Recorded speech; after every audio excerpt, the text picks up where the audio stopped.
দেখো full screen দেখতে পাওয়া যাচ্ছে। হুম। আর আমার কথা ঠিক ঠিক বোঝা যাচ্ছে? মানে জয়ন্ত, ভয়েস কোয়ালিটি এখন ঠিক আছে? হ্যাঁ স্যার, ওকে ওকে স্যার, ওকে। হ্যাঁ স্যার। হুম, ঠিক আছে। আচ্ছা, দেখো আজকে আমরা বেসিক্যালি যারা মানে ফার্স্ট সেমিস্টারের ইনঅর্গানিকের ছেলেরা আছে আর কি, তাদের বোর্ড থিওরি শেষ হয়েছে, সমারফিল্ড থিওরি শুরু হবে।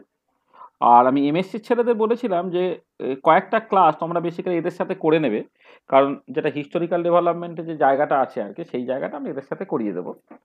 তাহলে সেটা হয়তো একটু এদের একটুখানি হয়ে গেছে বলে একটুখানি হয়তো বিক্ষিপ্ত হবে, একটু অসুবিধা হতে পারে, কিন্তু তোমার আগে থেকে কিছু জানার দরকার নেই। আমি যেখান থেকে শুরু করছি সেখান থেকে তুমি যদি বুঝতে থাকো তাহলেই কিন্তু খুব একটা অসুবিধা হবে না।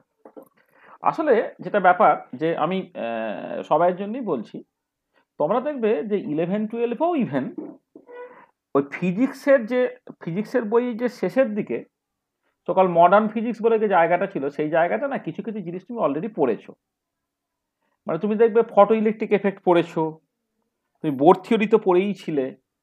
তুমি দেখবে তোমাদের এখন ওই আবার ফার্স্ট ইয়ারে যে অ্যাটমিক স্ট্রাকচার যে জিনিসটা ক্লাস 11-এ ছিল, ছায়া প্রকাশনীর বই পড়ো বা এনসিআরটির বই পড়ো, সেখানে দেখবে তোমার ওয়েব বাটিকের ডুয়েলিটি বলে কিছু ব্যাপার, হাইসেনবার্গ আনসার্টেনিটি প্রিন্সিপাল বলে কিছু ব্যাপার, তারপরে তোমার হাইড্রোজেন অ্যাটম, তার জন্য তোমার শ্রোডিঞ্জার ইকুয়েশন, এরকম কিছু ব্যাপার ট্যাপার, এইসব কথাবার্তাগুলো কিন্তু তোমাদের শোনা থাকা উচিত, সবার জন্যই উচিত। মানে যারা বিএসসি পড়েছো তাদের তো জানা উচিতই, ইভেন যারা 11-12টা ঠিক ঠিক করে পড়েছো। তাই 11-এর তোমার মনে হয় সম্ভবত সেকেন্ড চ্যাপ্টার ছিল অ্যাটমিক স্ট্রাকচার, সেকেন্ড চ্যাপ্টার মনে হয়। প্রথম তো স্টোইচিওমেট্রি, তারপরের টাইমে অ্যাটমিক স্ট্রাকচার। তো অ্যাটমিক স্ট্রাকচারের যে ইউনিটটা যদি তুমি খুঁটিয়ে পড়ে থাকো, তাহলে কিন্তু দেখবে কিছু কিছু জিনিস তোমাকে পড়তে হয়েছিল। অর্থাৎ ব্ল্যাক বডি রেডিয়েশন নিয়ে খুব বেশি কথাবার্তা বলা না থাকলেও কিন্তু ফটো ইলেকট্রিক এফেক্ট ছিল, ওয়েব পার্টিকেল ডুয়েলিটি ছিল, হাইসেনবার্গ আনসার্টেনিটি প্রিন্সিপাল ছিল, শ্রোডিঞ্জার ইকুয়েশন ছিল, বা হাইড্রোজেন অ্যাটমের ক্ষেত্রে অরবিটাল, তাদের বিভিন্ন রকম অ্যাঙ্গুলার শেপ টেপ, এইসব কথাবার্তা কিন্তু অনেক কিছু লেখা ছিল। আবার ফিজিক্সের শেষের দিকে, ফিজিক্সের যে 12-এর আর কি শেষের দিকে মডার্ন ফিজিক্স বলে যে জায়গাটা, সেখানেও কিন্তু এই টাইপের জিনিসপত্র কিন্তু বেশ কিছু ছিল। সেই জন্যে মানে ওই যে ঘটনাগুলো না, সেগুলো লোকে বলে যে কোয়ান্টাম মেকানিক্সের আন্ডারে বা কোয়ান্টাম কেমিস্ট্রির আন্ডারে, এরকম কিছু বলা হয় আর কি। আচ্ছা, আমরা মানে আমাদের অ্যাকচুয়ালি যেটা পড়তে হচ্ছে সেটা যদিও সকাল অ্যাটমিক স্ট্রাকচার বা অ্যাটমিক স্পেকট্রোস্কোপি, কিন্তু তুমি যদি তোমার সিলেবাসটাকে ঠিক ঠিক করে দেখো, সিলেবাসের মধ্যে কিন্তু তোমার ওই সব কথাবার্তাগুলো আবার একবার লেখা আছে। তোমার সিলেবাসটা পড়ে শোনাচ্ছি, শোনো।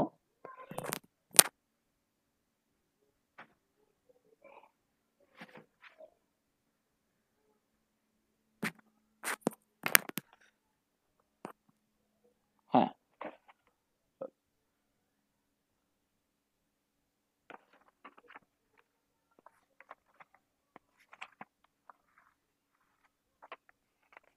দেখো সিলেবাসে আমি একবার পড়ে শোনাই, তাহলে তুমি বুঝতে পারবে। বলছে quantum number and their significance, Schrödinger wave equation, significance of psi and psi square, radial and angular wave functions for hydrogen atom, radial and angular distribution curves, shapes of s, p, d, f orbitals, Pauli's exclusion principle, Hund's rule and multiplicity, exchange energy, Auer principle and its limitation, ground state term symbol of atoms, ions, atomic number up to 30। তাহলে এই যে এখানে দেখো, এই যে quantum number and their significance ঠিক পরে Schrödinger wave equation, significance of psi square, এই যে জায়গাটা, এই জায়গাটা কিন্তু বেসিক্যালি কোয়ান্টাম মেকানিক্সের অন্তর্গত, এবং সেই কোয়ান্টাম মেকানিক্সটা তোমার অ্যাকচুয়ালি ব্যবহার করা হবে হাইড্রোজেন অ্যাটম বা হাইড্রোজেন লাইক ওয়ান ইলেকট্রন সিস্টেমের জন্য। ঠিক আছে? তা সেই জন্যে তোমাদের ওই কোয়ান্টাম মেকানিক্স এবং মানে ওই যে ওয়েভ ফাংশনের মডিউলাসের স্কয়ার, শ্রোডিঞ্জার ওয়েভ ইকুয়েশন, এই জিনিসগুলোকে বুঝতে গেলে একটু তোমার সকল মানে কি বলবো, মানে কোয়ান্টাম মেকানিক্সের হিস্টোরিক্যাল ডেভেলপমেন্ট এইগুলো একটুখানি ছুঁয়ে ছুঁয়ে যেতে হবে। নাহলে হঠাৎ করে আমি যদি তোমাকে শ্রোডিঞ্জার ইকুয়েশন লিখে দিই, এবং হাইড্রোজেন অ্যাটমের জন্য শ্রোডিঞ্জার ইকুয়েশনটা স্ফেরিক্যাল পোলার কোঅর্ডিনেট সিস্টেমে বেশ লম্বা চওড়া একটা দেখতে, তুমি ইনিশিয়ালি একটু ভয় পেয়ে যেতে পারো। ওই জন্যে যদিও সিলেবাসে তোমার হয়তো একটা হঠাৎ করে মাঝখান থেকে একটা জিনিস জাস্ট বলা আছে, কিন্তু আমরা ব্যাপারটা একটু বেশি সময় দিয়ে আমরা সিস্টেমেটিক্যালি পর পর যেমন করে পড়া উচিত সেই রকমভাবেই পড়বো। আচ্ছা, তোমরা হয়তো 11-12 অ্যাটমিক স্ট্রাকচার যখন পড়েছো, বা তুমি যখন হয়তো অনার্সের বইপত্রগুলো পড়ছো, সেখানে দেখবে পরপর পরপর করে ব্যাপারগুলো কেমনভাবে আছে। দেখবে বোর থিওরির পরেই যে জিনিসটা নিয়ে আলোচনা করা হয়েছে সেটা হচ্ছে সমারফিল্ড থিওরি। আমরা সেই সমারফিল্ড থিওরি নিয়ে অ্যাকচুয়ালি কথাবার্তা বলবো। আচ্ছা, সমারফিল্ড থিওরি নিয়ে কথাবার্তা বলার আগে মানে সমারফিল্ড থিওরিটা যে প্রিন্সিপালের উপরে বেস করে যাকে বলা হয় উইলসন সমারফিল্ড কোয়ান্টাইজেশন রুল, তাহলে আজকে টোটাল আলোচনাটা হবে হচ্ছে উইলসন সমারফিল্ড কোয়ান্টাইজেশন রুল তার উপরে। মানে উইলসন সমারফিল্ড কোয়ান্টাইজেশন রুল এইটা তোমাকে প্রথমে ভালো করে বুঝতে হবে এবং সেইটার একটা স্পেশাল কেস হচ্ছে হাইড্রোজেন অ্যাটমের জন্য, সেটাকেই আমি হাইড্রোজেন অ্যাটম প্রবলেম বা হাইড্রোজেনের মতো ওয়ান ইলেকট্রন প্রবলেমের জন্য ওটাকে আমি ইউজ করব। ইউজ করে তুমি সেইখান থেকে তুমি দেখবে ওই মানে এনার্জি এক্সপ্রেশন বের করতে পারবে। এবং তার সঙ্গে সঙ্গে যেটা বড় ব্যাপার সেটা হচ্ছে যে যেটা বোর থিওরিতে শুধুমাত্র সার্কুলার অরবিটের কথা বলা হয়েছিল, কিন্তু এক্ষেত্রে তুমি ইলেকট্রিক্যাল অরবিটের কনসেপ্টটাও কিন্তু দেখতে পাবে। তাহলে আমরা আজকে সকল আমি কিন্তু সেই রকম ভাবে ভাবি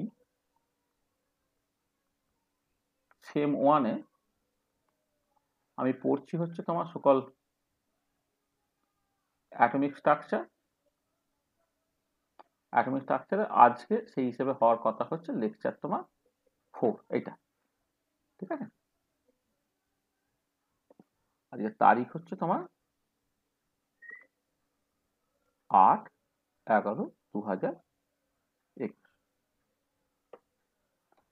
তাহলে আমরা অ্যাকচুয়ালি যেটা পড়তে চাই আর কি সেটা হচ্ছে তোমার উইলসন সমারফিল্ড মানে তার আগে বলি সমারফিল্ড থিওরি বেসিক্যালি পড়বো। মানে আমাদের অ্যাকচুয়ালি অ্যাপ্রোচটা হচ্ছে তোমার সমারফিল্ড থিওরি যাওয়া আস্তে আস্তে, মানে বোর থিওরির পরেই কিন্তু লোকে যেটা নিয়ে আলোচনা করবে সেটা হচ্ছে সমারফিল্ড থিওরি। হ্যাঁ, সমারফিল্ড থিওরি এইটা আমরা বেসিক্যালি পড়বো।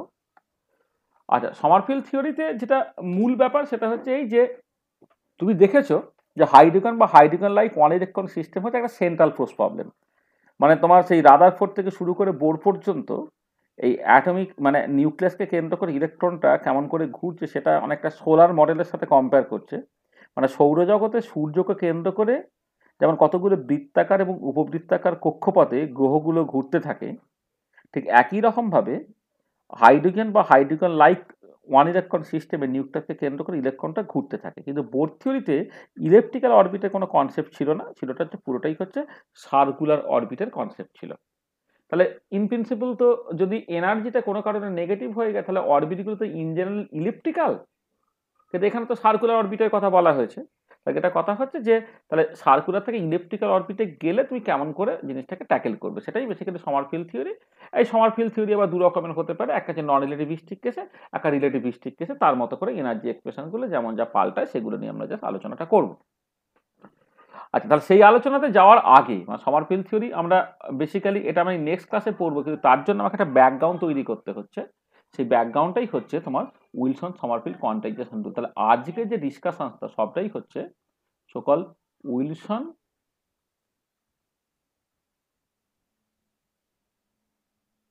Sommerfeld quantisation rule. এটাকে আমি এইরকম ভাবে লিখবো, উইলসন সমারফিল্ড কোয়ান্টাইজেশন, মানে শর্ট হ্যান্ড নোটেশনে এটা কিন্তু বারবার বারবার ব্যবহার করতে হবে।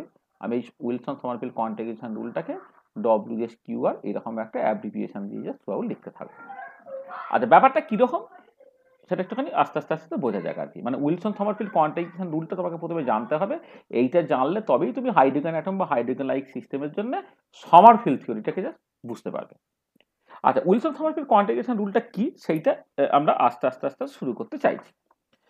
আচ্ছা, তুমি একটা দেখো প্রথমে বোর থিওরিটা একটুখানি জাস্ট রিভাইজ করার চেষ্টা করো। মানে তুমি যখন সকল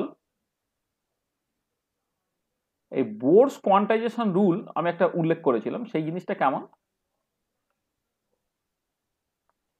আচ্ছা, বোর কোয়ান্টাইজেশন রুলে অ্যাকচুয়ালি যেটা হচ্ছে সেটা হচ্ছে যে তুমি ধরে নিচ্ছ হাইড্রোজেন বা হাইড্রোজেন লাইক সিস্টেমে নিউক্লিয়াসকে কেন্দ্র করে কতগুলো সার্কুলার অরবিটে বেসিক্যালি তোমার ইলেকট্রনগুলো ঘুরছে, তাই তো? এইটা তাহলে এইখানে তোমার নিউক্লিয়াস আছে, নিউক্লিয়াসের চার্জ হয়তো +Z × E। এবার এইখান থেকে আর দূরত্বে একটা ইলেকট্রন যার হয়তো ধরো ME মাস হচ্ছে ME, সেই ইলেকট্রনটা তোমার জাস্ট বেসিক্যালি সাইক্লিক্যালি ঘুরছে আর কি। এবং বোর কোয়ান্টাইজেশন রুল যেটা বলতো যে অ্যাঙ্গুলার মোমেন্টামটা মানে এই যে ইলেকট্রনটা তার যে angular momentum momentum of the moving electron, যেটাকে এম ভি আর এইরকম ভাবে নাম দেওয়া ছিল, সেটা কি ছিল না N into H over two pi, H over two pi integral multiple M V R equal to N H over two pi, এরকম জাস্ট তোমার দেখতে ছিল। আচ্ছা, এবং সেই অ্যাঙ্গুলার মোমেন্টামটা অবভিয়াসলি একটা কনস্ট্যান্ট কোয়ান্টিটি ছিল আর কি এটা। আর এইটাকে তুমি দুরকম করে ভাবতে পারো, দুরকম করে ভাবতে পারো মানে, আচ্ছা একরকম করে তুমি ভাবতে পারো সেটা হচ্ছে এই যে এই অ্যাঙ্গুলার মোমেন্টামটা ধরো সকল অ্যাঙ্গুলার মোমেন্টাম আমি এল বলছি, তার সঙ্গে টু পাই তোমার গুণ হলো, সেটা হচ্ছে এন ইন্টু এইচ। আচ্ছা এখানে যেখানে এনটা ছিল সকাল 1 2 3 ডট ডট ডট ডট এটা ছিল, তাহলে এটা এল ইন্টু টু পাই, মানে আমি এমভিআরটাকে এল লিখলাম, এল ইন্টু টু পাই সেটা হচ্ছে এন ইন্টু এইচ। আর এইটাকে তুমি এইরকম ভাবে লেখো, ধরো এল, এইটা দেখো এই সকাল cyclic integral of d phi, মানে তোমার যদি সকল এই যে অ্যাঙ্গেলটা, হ্যাঁ সেটাকে তুমি ফাই হিসেবে মানে মানে অ্যাঙ্গেলটা যদি তুমি ধরো একটা ডি ফাই বলো, মানে এটা ধরো আর, এই অ্যাঙ্গেলটা যদি ডি ফাই বলো, তাহলে এবারে পুরোটা যদি ঘুরে যেত তো কতখানি অ্যাঙ্গেল কভার করা হতো, সেটা বেসিক্যালি টু পাই। টু পাইটাকে তুমি ইন্টিগ্রাল ডি ফাই লিখতে পারো, মানে সাইক্লিক ইন্টিগ্রাল, এই যে একটা ইন্টিগ্রাল সাইন দিয়ে গোল করে দেওয়া একে বলে cyclic integral, cyclic integral of d phi, সেটা হচ্ছে টু পাই এর সঙ্গে সমান, সেটা হচ্ছে এন ইন্টু এইচ, এইটা এইটা। বা অথবা তুমি এটাকে এইভাবেও লিখতে পারো, দেখো তোমার যেহেতু এটা central force problem, central force problem angular momentum যে কনস্ট্যান্ট অফ মোশন, অর্থাৎ এলটাকে তুমি ভেতরে রাখলে না বাইরে রাখলে কিছু এসে গেল না, কারণ এলটা অ্যাকচুয়ালি কনস্ট্যান্ট, তাহলে এল ইন্টু ডি ফাই সেটা হয়ে গেল হচ্ছে এন ইন্টু এইচ। তুমি দেখো এইটাকে এই এই সকল যে বোর্স কোয়ান্টাইজেশন রুল যেটা, যেটা m V r equal to N H over two by, সেটাকে তুমি এইরকম ভাবে লিখতে পারছো। এটা কেন লিখতে পারলে না, কারণ অ্যাড এল ইজ এ, মানে আচ্ছা এইভাবে লিখি, as for a central force problem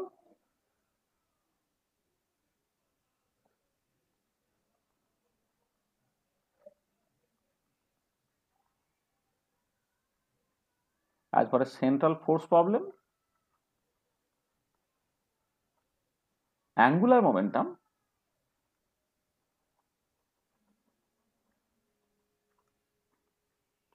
is a constant of motion। আমি দেখেছিলাম যে যেমন সূর্যকে কেন্দ্র করে পৃথিবী ঘুরছে, সেটা একটা সেন্ট্রাল ফোর্স প্রবলেম, ঠিক একই রকমভাবে নিউক্লিয়াসকে কেন্দ্র করে ইলেকট্রন ঘুরছে, সেটা একটা সেন্ট্রাল ফোর্স প্রবলেম। এবং সেন্ট্রাল ফোর্স প্রবলেমের জন্য আমি দেখিয়েছিলাম d l by d t equal to zero, অর্থাৎ এলটা কনস্ট্যান্ট। তাই এল যদি কনস্ট্যান্ট হয় তাকে তুমি ইন্টিগ্রেশন ভেতরে ঢুকিয়ে দিতে পারো। তার মানে দেখো এরকম integral L D phi equal to N into h, এরকম একটা দেখতে হলো, যেখানে এনটা হচ্ছে 1 2 3 ইত্যাদি ইত্যাদি। আচ্ছা অথবা তুমি এইরকম করে ব্যাপারটাকে ভাবতে পারো যে ধরো এই এম ভিটাকে তুমি জাস্ট পি বলো, আর তার সঙ্গে হচ্ছে টু পাই আর, এইটা এটা হচ্ছে এন ইন্টু এইচ, মানে এম ইন্টু ভি সেটা হচ্ছে লিনিয়ার মোমেন্টাম, এখানে এলটা হচ্ছে অ্যাঙ্গুলার মোমেন্টাম, আর এম ইন্টু ভি সেটা হচ্ছে linear momentum into two pi equal to N h. আচ্ছা অথবা তুমি এটাকে লিখতে পারছো, দেখো পি, দেখো এটা ইন্টিগ্রাল যদি তুমি জাস্ট সিম্পলি ধরো এরকম একটা বলো ডি কিউ, এরকম একটা নাম দাও, সেটা হচ্ছে এন ইন্টু এইচ। আচ্ছা কিউটা কি, কিউটা হচ্ছে যে এই ধরো এই যতখানি লেন্থ গেল, এই যে লেন্থটা, এই লেন্থটাকে ধরো তুমি নাম দিচ্ছ ডি কিউ, যেখানে কিউটা হচ্ছে একটা জেনারেলাইজ পজিশন, মানে এই যে এইখান থেকে এই পর্যন্ত এই যে লেন্থটা, হ্যাঁ সেই লেন্থটা যদি তোমার ডি কিউ হয়, তাহলে পুরোটা ঘুরে গেলে কতখানি অ্যাঙ্গেল কভার করা হবে, মানে সেটা পুরো সার্কামফারেন্সটা, এবং সেই সার্কামফারেন্সটা কত হবে, রেডিয়াস আর হয় তাহলে সেটা টু পাই আর এর সঙ্গে সমান হবে। টু পাই আরটাকে ইন্টিগ্রাল ডি কিউ লিখছো, এইখানে ইন্টিগ্রাল আমি ডি ফাই লিখলাম, কারণ বেসিক্যালি ওটা অ্যাঙ্গেল, মানে এই অ্যাঙ্গেলটা একবার পুরো ঘুরে গেলে টু পাই অ্যাঙ্গেল কভার করা হয়। এবার তার বদলে যদি আমি এইখান থেকে এই পর্যন্ত এই যে একটা একটা ইনফাইনাইটেশনের লেন্থটাকে যদি আমি ডি কিউ বলি, তাহলে পুরোটা ঘুরে গেলে পুরো সার্কামফারেন্সটা বা পেরিমিটারটা হয়ে গেল, এবং সেটা কত হয়ে যাবে, সেটা বেসিক্যালি টু পাই আর। তা তুমি লিখতে পারো or P integral D Q equal to N into H. আর এবারে এই যে সকল লিনিয়ার মোমেন্টামের ম্যাগনিটিউডও এই পার্টিকুলার কেসে কনস্ট্যান্ট, কারণ কোনো একটা নির্দিষ্ট অরবিটে যখন ইলেকট্রনটা ঘোরে তার ভেলোসিটিটা কনস্ট্যান্ট থাকে, সেটা আমি ভর্তি থেকে দেখেছি। তা তুমি এইটাকে আবার এইরকম ভাবে লিখতে পারো, যদি পিটা হচ্ছে কনস্ট্যান্ট তাহলে পি ইন্টু ডি কিউ, এইটা হচ্ছে তোমার এন ইন্টু এইচ। তুমি এইটাকে এইরকম ভাবেও তুমি লিখতে পারো, মানে আগেরটা যেমন ছিল integral cyclic integral l into d phi, সেটা বেসিক্যালি এন ইন্টু এইচ, ঠিক এইখানে লিখতে পারছো integral p into d q, সেটা হচ্ছে এন ইন্টু এইচ। এবং দুজনের ক্ষেত্রে এনটা হচ্ছে তোমার 1 2 3 এইরকম ভাবে লিখতে পারা যাচ্ছে, এখানেও এনটা হচ্ছে 1 2 3 এইরকম ভাবে লিখতে পারা যাচ্ছে। এখানে একটু বলে নিই যে পি যেটা, সেটা বেসিক্যালি লিনিয়ার মোমেন্টামের ম্যাগনিটিউড ইজ অলসো কনস্ট্যান্ট। কারণ তুমি ভেলোসিটিটা কনস্ট্যান্ট থাকে, সেখানে নির্দিষ্ট ব্যাসার্ধের বৃত্তাকার কক্ষপথে যখন ইলেকট্রনটা ঘুরছে তখন তার ভেলোসিটির একটা কনস্ট্যান্ট ভ্যালু আছে, তুমি জাস্ট দেখেছিলে। হ্যাঁ, তাহলে আর মাস তো নন রিলেটিভিস্টিক কেসে মাস তো কনস্ট্যান্ট, তাহলে এম ভি অর্থাৎ মোমেন্টামটা কনস্ট্যান্ট। মোমেন্টটাকে যদি কনস্ট্যান্ট থাকে ইন্টিগ্রেশনের ভেতরে রাখলে নাকি বাইরে রাখলে কিছু এসে গেল না, তো দেখো ইন্টিগ্রাল পি ডিকিউ সেটা হচ্ছে এন ইন্টু এইচ। তাহলে দেখো যে এই যে সকল বোর কোয়ান্টাইজেশন রুল, যেটা আমি এইরকমভাবে দেখতে অভ্যস্ত, M V R equal to N H over two pi, যেখানে এনটা 1 2 3 4 অর্থাৎ ইন্টিগ্রাল ভ্যালু আছে আমি দেখতে অভ্যস্ত, সেইটাকে দেখো তুমি চাইলে এই cyclic integral L D phi equal to N H বা cyclic integral P D Q equal to N H এইরকমভাবে তুমি লিখতে পারছো।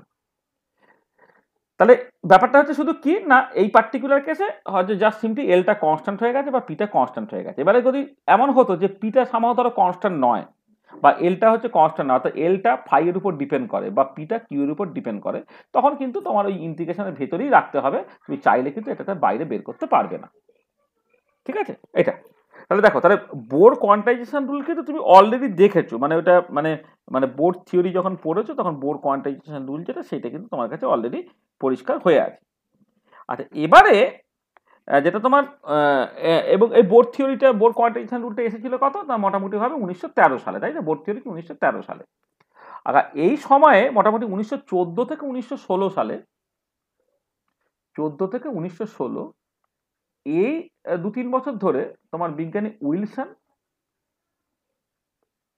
অ্যান্ড সমারফিল্ড তারা generalised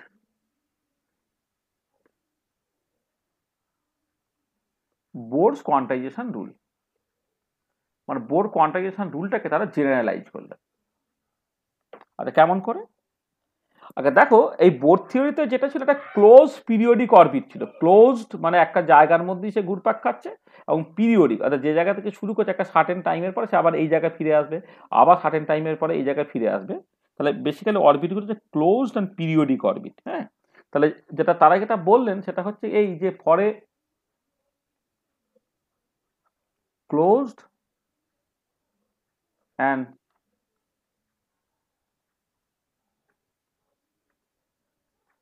for a close and periodic orbit কি হচ্ছে না, for a close periodic orbit এই সাইক্লিক ইন্টিগ্রাল ধরে নাও এই পিআই ইন্টু ডি কিউআই, এইটা হচ্ছে জাস্ট আমি লিখছি এনআই ইন্টু এইচ, এইরকমভাবে আমি লিখলাম।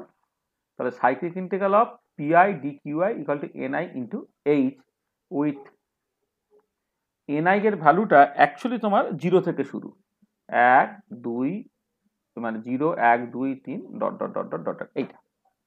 আচ্ছা, এই যে for a close periodic orbit cyclic integral of PI D QI equal to N I into H, this is the Wilson Sommerfeld quantization rule. So this is called the Wilson Sommerfeld quantization rule.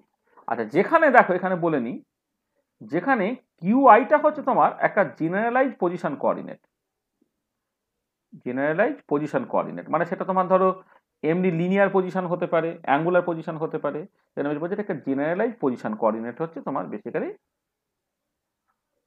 তোমার QI দিয়ে x, মানে এটা ধরো x হতে পারে, Y হতে পারে, Z হতে পারে, আর হতে পারে, ফাই হতে পারে, দেখো এটা জেনারেলাইজ পজিশন কোঅর্ডিনেট। আর পিআইটাকে বলা হচ্ছে তোমার একটা মানে মানে কিউআই তার করসপন্ডিং পিআই, সেটা হচ্ছে সকল একে বলবো মানে মানে canonical momentum coordinate, canonical momentum coordinate. হ্যাঁ, মানে ব্যাপারটা কিরকম দেখো, ধরো আমি জাস্ট এমনি বলছি যে যদি তুমি এই যে সকল পজিশনটাকে কিউআই আর এখানে যদি পিআই তুমি যদি বলো, তাহলে কিউআইটা যদি এক্স হয় তাহলে পিআইটাকে তোমায় লিখতে হবে কিন্তু পিএক্স, এবং সেইখানে তোমার উইলসন সমারফিল্ড কোয়ান্টাইজেশন রুল যেটা সেটা তোমাকে লিখতে হবে ইন্টিগ্রাল পিএক্স ডিএক্স এবং ইন্টিগ্রাল সাইক্লিক ইন্টিগ্রাল, সেটা তুমি ধরো কথা কথা বলছি এনএক্স ইন্টু এইচ লিখলে with NX equal to 0 1 2 3 dot dot dot এরকম আর কি।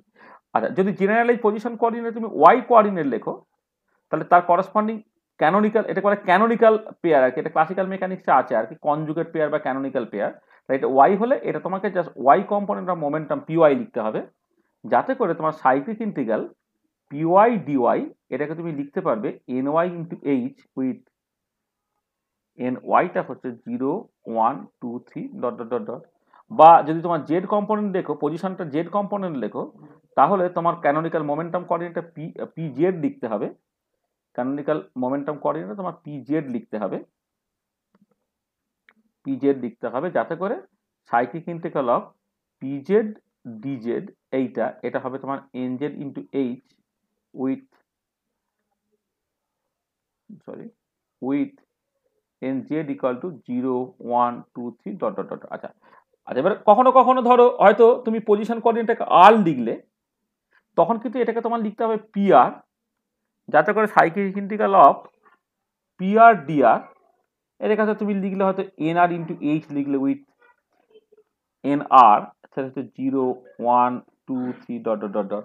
অথবা তুমি যদি এইটা কখনো একটা অ্যাঙ্গুলার পজিশন ফাই লেখো, তাহলে এটাকে তুমি এল লিখবে, মানে অ্যাঙ্গুলার মোমেন্টাম এল লিখবে, যাতে করে cyclic integral of l into d phi এটা হয়ে যাবে ধরো n phi into H with n phi equal to 0 1 2 3 4 dot dot dot dot with n phi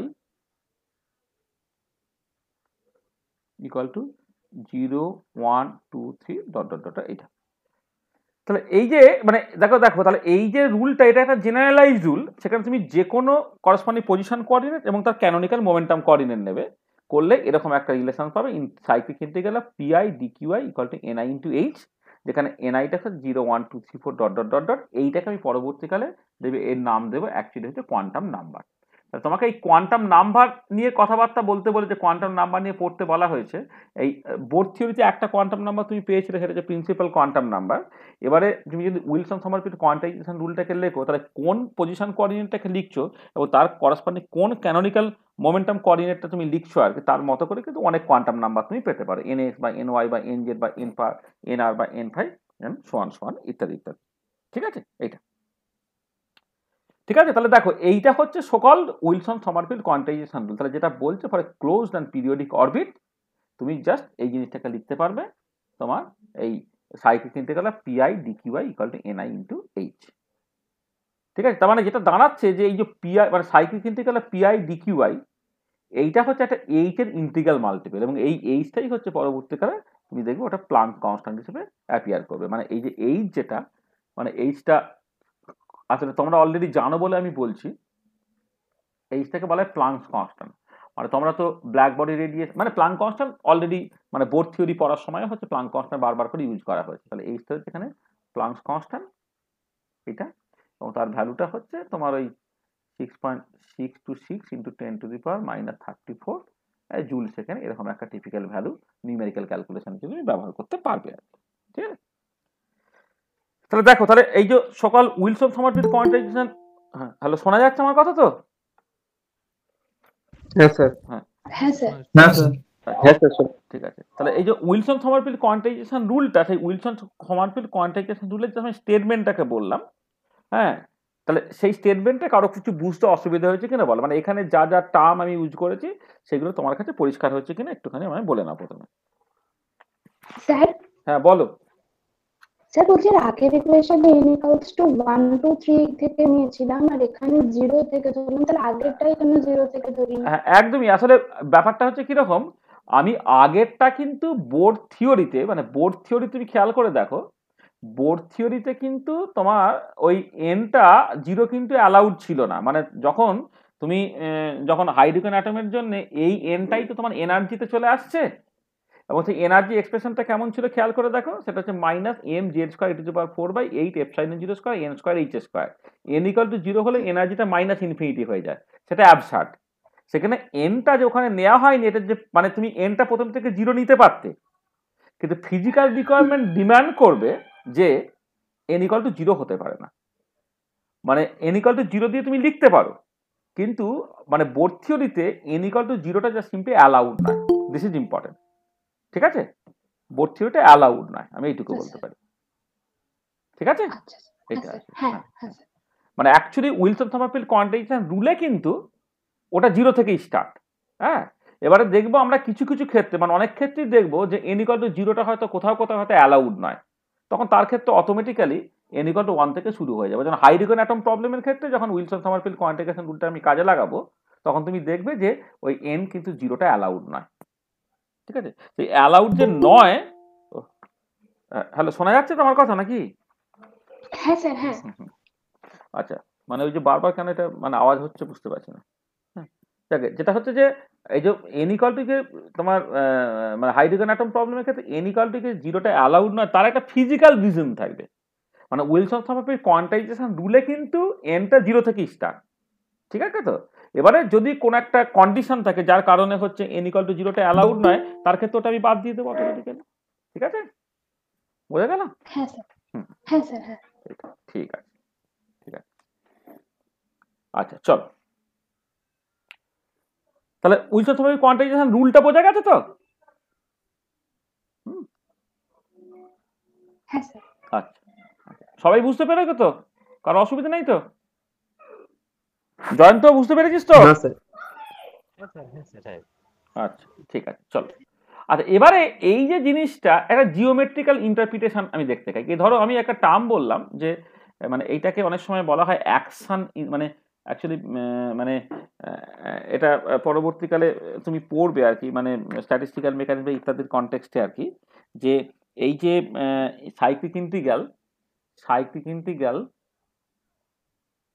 PI ডিকিউআই, এইটাকে অনেক সময় হয়তো জিআই এরকম নাম দিয়ে বলা হয়। এটাকে না অনেক সময় বলা হয় মানে কি বলে অ্যাকশন ইন্টিগ্রাল, বা কখনো কখনো বলতে পারে ফেজ ইন্টিগ্রাল, এরকম সব নাম আছে আর কি। মানে এটাকে অনেক সময় মানে অ্যাকশন ইন্টিগ্রাল, অর এটাকে অনেক সময় বলে ফেজ ইন্টিগ্রাল। হ্যাঁ, বিভিন্ন তার নাম আছে আর কি। এইটা তো দেখে সেটা ইম্পর্টেন্ট না, আমি যেটা চাইছি এই যে সাইক্লিক ইন্টিগ্রাল পিআই ডিকিউআই, হ্যাঁ সেটা হচ্ছে জেআই, যেটা হচ্ছে অ্যাকশন ইন্টিগ্রাল বা তোমার সকাল ফেজ ইন্টিগ্রাল। আমি যেটা চাইছি সেটা হচ্ছে এই যে তুমি একটা জিওমেট্রিক ইন্টারপ্রিটেশন চাইছি, মানে মানে জিওমেট্রিক ইন্টারপ্রিটেশন বা জিওমেট্রিক মিনিং, দাদা জিওমেট্রিক মিনিং অফ এই যে পার্টটা integral cyclic integral P I D Q I equal to যে তুমি এনআই ইন্টু এইচ বললে, উইথ এনআইটা হচ্ছে 0 1 2 3 ডট ডট ডট, এটা বলা হলো এর একটা জিওমেট্রিক ইন্টারপ্রিটেশনকে তোমার একটা দরকার পড়ছে। আচ্ছা তুমি দেখো যেটা কথা, যে ধরো মানে তুমি যদি ওয়াইটা as a function of X হতো, ধরে নাও লেট ধরো তোমার Y as a function of X, আর তার একটা ছবি তুমি আঁকতে পারবে। তাহলে এই বরাবর যদি আমি এক্স লিখি আর এই বরাবর যদি আমি ওয়াই লিখি, হ্যাঁ এই বরাবর এক্স আর এই বরাবর যদি ওয়াই লিখি, তাহলে ধরো এই y equal to F x, তার ছবিটা হচ্ছে এরকম দেখতে, y equal to F x, এই যে কার্ভটা, কার্ভের ছবিটা ধরো এরকম দেখতে। ঠিক আছে এটা। আর এবারে তোমাকে যদি বলা হয় যে ইন্টিগ্রাল ধরো এ থেকে বি ওয়াই ডিএক্স, এইটা কি রিপ্রেজেন্ট করছে তোমাকে বলে, তাহলে তুমি কি করবে? ধরো এই এক্স এর ধরে নাও এই ভ্যালুটা হচ্ছে তোমার এ, এই ভ্যালুটা হচ্ছে তোমার বেসিক্যালি ধরো বি। ঠিক আছে, এই ভ্যালুটা এ আর এই ভ্যালুটা বি। তাহলে ইন্টিগ্রাল এ থেকে বি ওয়াই ডিএক্স কি রিপ্রেজেন্ট করে?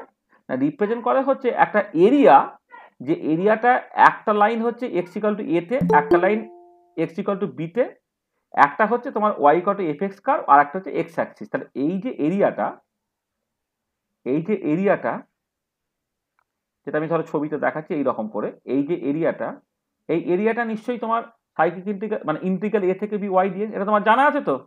মানে যখন 11-12 তুমি ইন্টিগ্রেশন পড়েছিলে, সেই ইন্টিগ্রেশন জিওমেট্রিক মানে তো তাই, যে যদি এক্স ভার্সেস ওয়াই তুমি একটা প্লট আঁকো, মানে যেখানে Y equal to F X আর কি, এইটা, তাহলে ইন্টিগ্রাল এ থেকে বি ওয়াই ডিএক্স কি রিপ্রেজেন্ট করে? না এই এরিয়াটা রিপ্রেজেন্ট করে তো, এইটা ঠিক আছে না?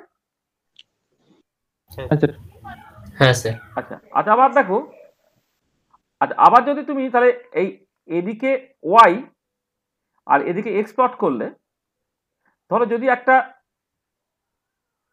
ক্লোজ পিরিয়ডিক অরবিট হয়, একটা ক্লোজ পিরিয়ডিক যদি এরকম হয়, তাহলে যদি তোমাকে এবার এই কাজটাকে করতে বলে সাইক্লিক ইন্টিগ্রাল ওয়াই ডিএক্স, এটা কি রিপ্রেজেন্ট করে বলো তো? যে এই যে কার্ভের মানে এনক্লোজ যে এরিয়াটা সেটা রিপ্রেজেন্ট করে না এটা।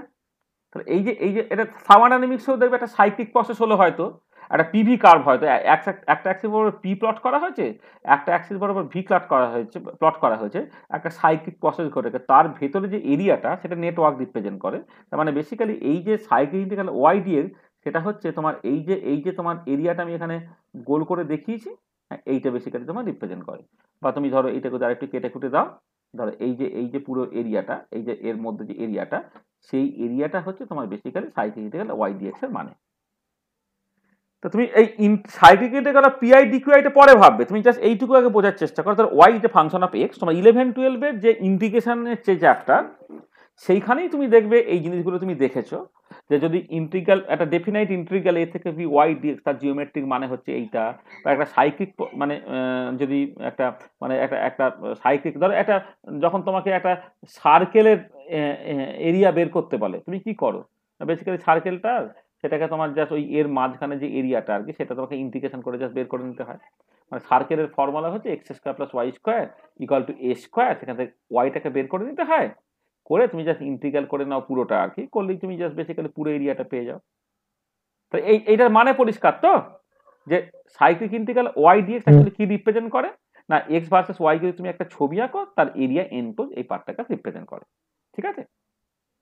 আচ্ছা, এবারে আমাদের কেসে জাস্ট সিম্পলি ওয়াই আর এক্স না থেকে আছে কি পিআই আর ডিকিউআই। তুমি ধরো এরকম একটা কেস বলছো, ধরো তুমি একটা পার্টিকেল আছে, ওয়ান পার্টিকেল হুইচ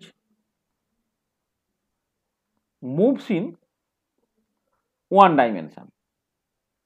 তো একটা পার্টিকেল তুমি কনসিডার করছো যে শুধুমাত্র একটা ডাইমেনশনে মুভ করে, তাহলে one particle which moves in one dimension. তাহলে এর ক্ষেত্রে পজিশন কোঅর্ডিনেট কি? পজিশন কোঅর্ডিনেট একটাই, সে এক্স অ্যাক্সিস বরাবর যদি মুভ করে, তাহলে পজিশন কোঅর্ডিনেট ধরো এক্স অ্যাক্সিস বরাবর মুভ করলে সেটা শুধুমাত্র x.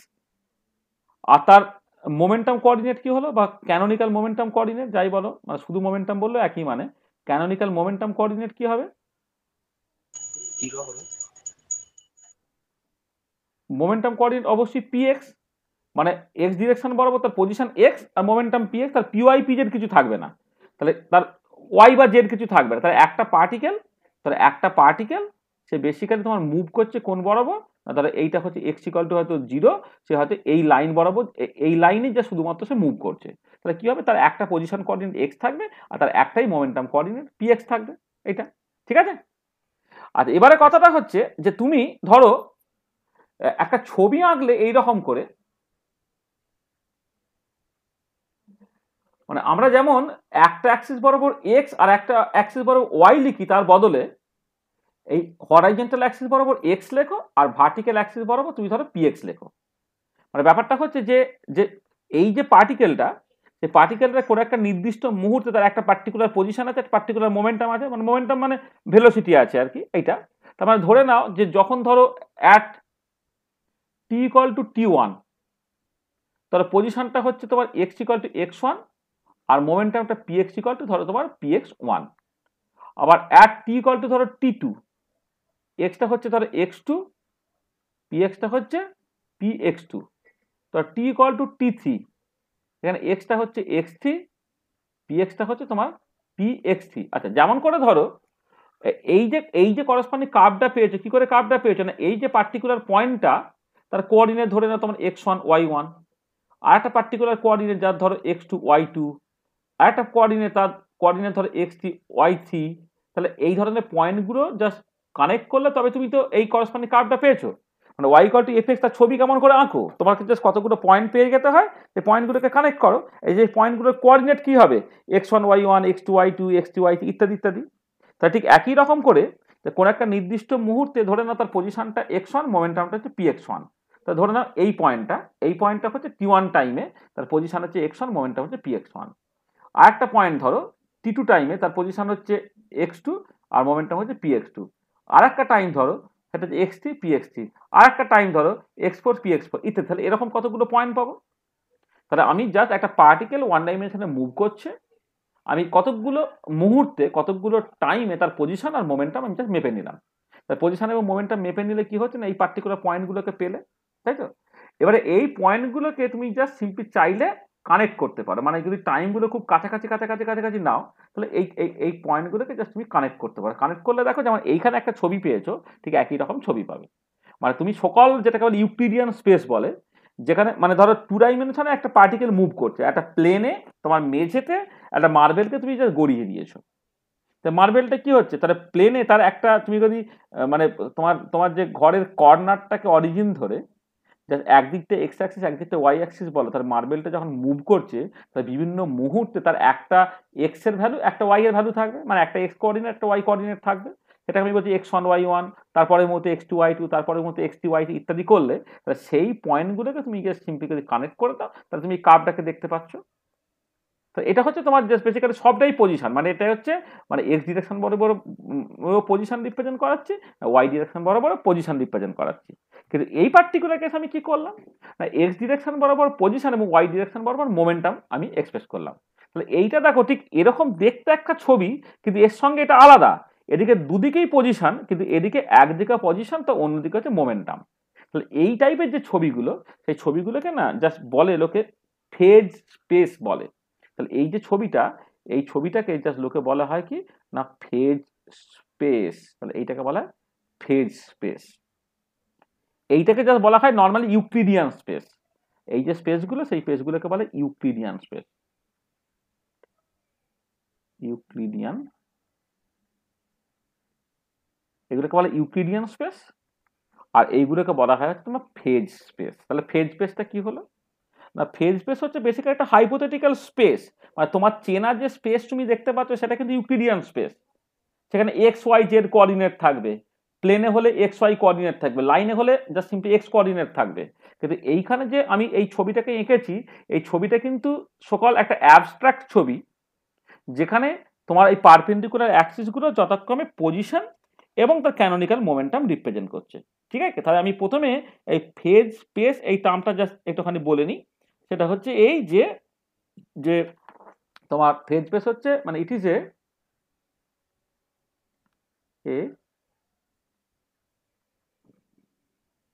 hypothetical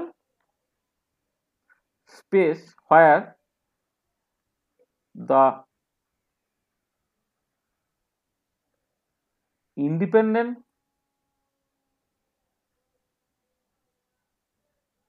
axis represent the position coordinate and the canonical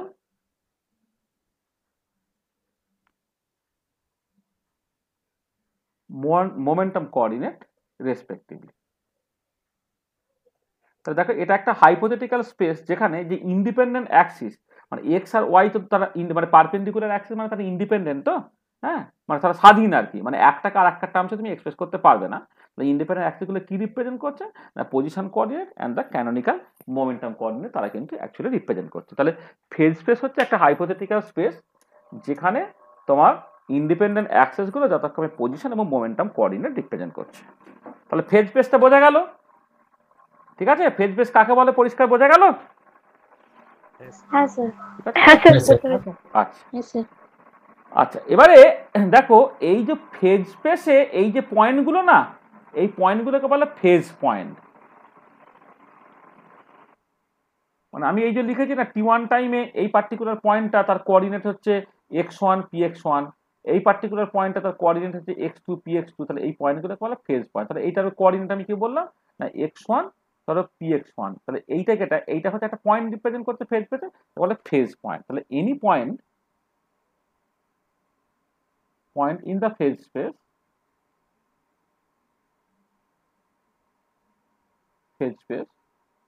is called the phase point। ঠিক আছে, তাহলে এই স্পেসের যে কোনো একটা পয়েন্ট হচ্ছে তোমার সকল ফেজ পয়েন্ট। আর একটা টার্ম আছে সেটাকে বলে phase space trajectory phase space trajectory. তাহলে এই যে লাইনটা পেয়েছি না, মানে অ্যাজ ইফ, যেমন তুমি বললাম যে মেঝেতে একটা মার্বেল যদি তুমি গড়িয়ে দাও, তাহলে মার্বেলটা একটা একটা রাস্তা দিয়ে গেল, তাহলে এই রাস্তাটা যদি এমন যদি হতো, মার্বেলটা তুমি একটা কালির মধ্যে চুবিয়ে জাস্ট মার্বেলটাকে তুমি জাস্ট গড়িয়ে দিয়েছো, তাহলে মার্বেলটা কোন রাস্তা দিয়ে গেল একটা দাগ পড়ে যাবে।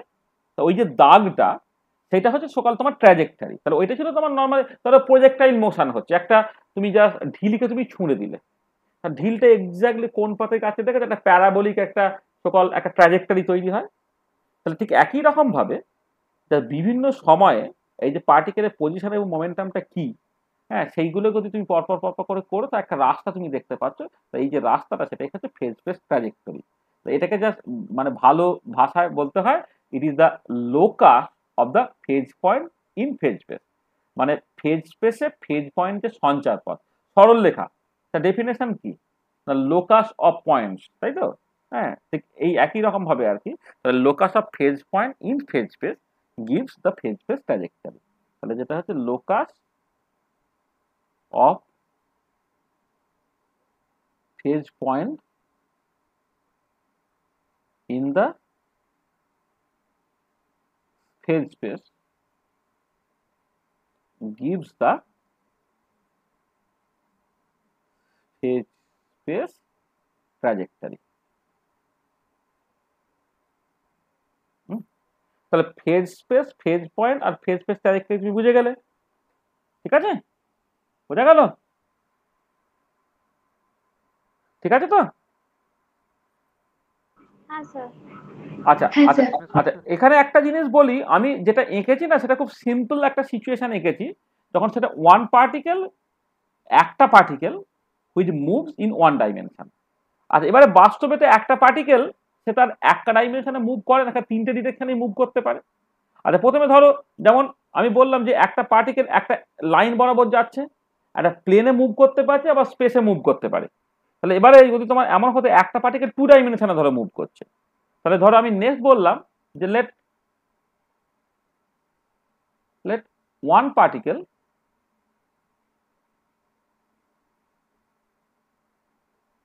moves in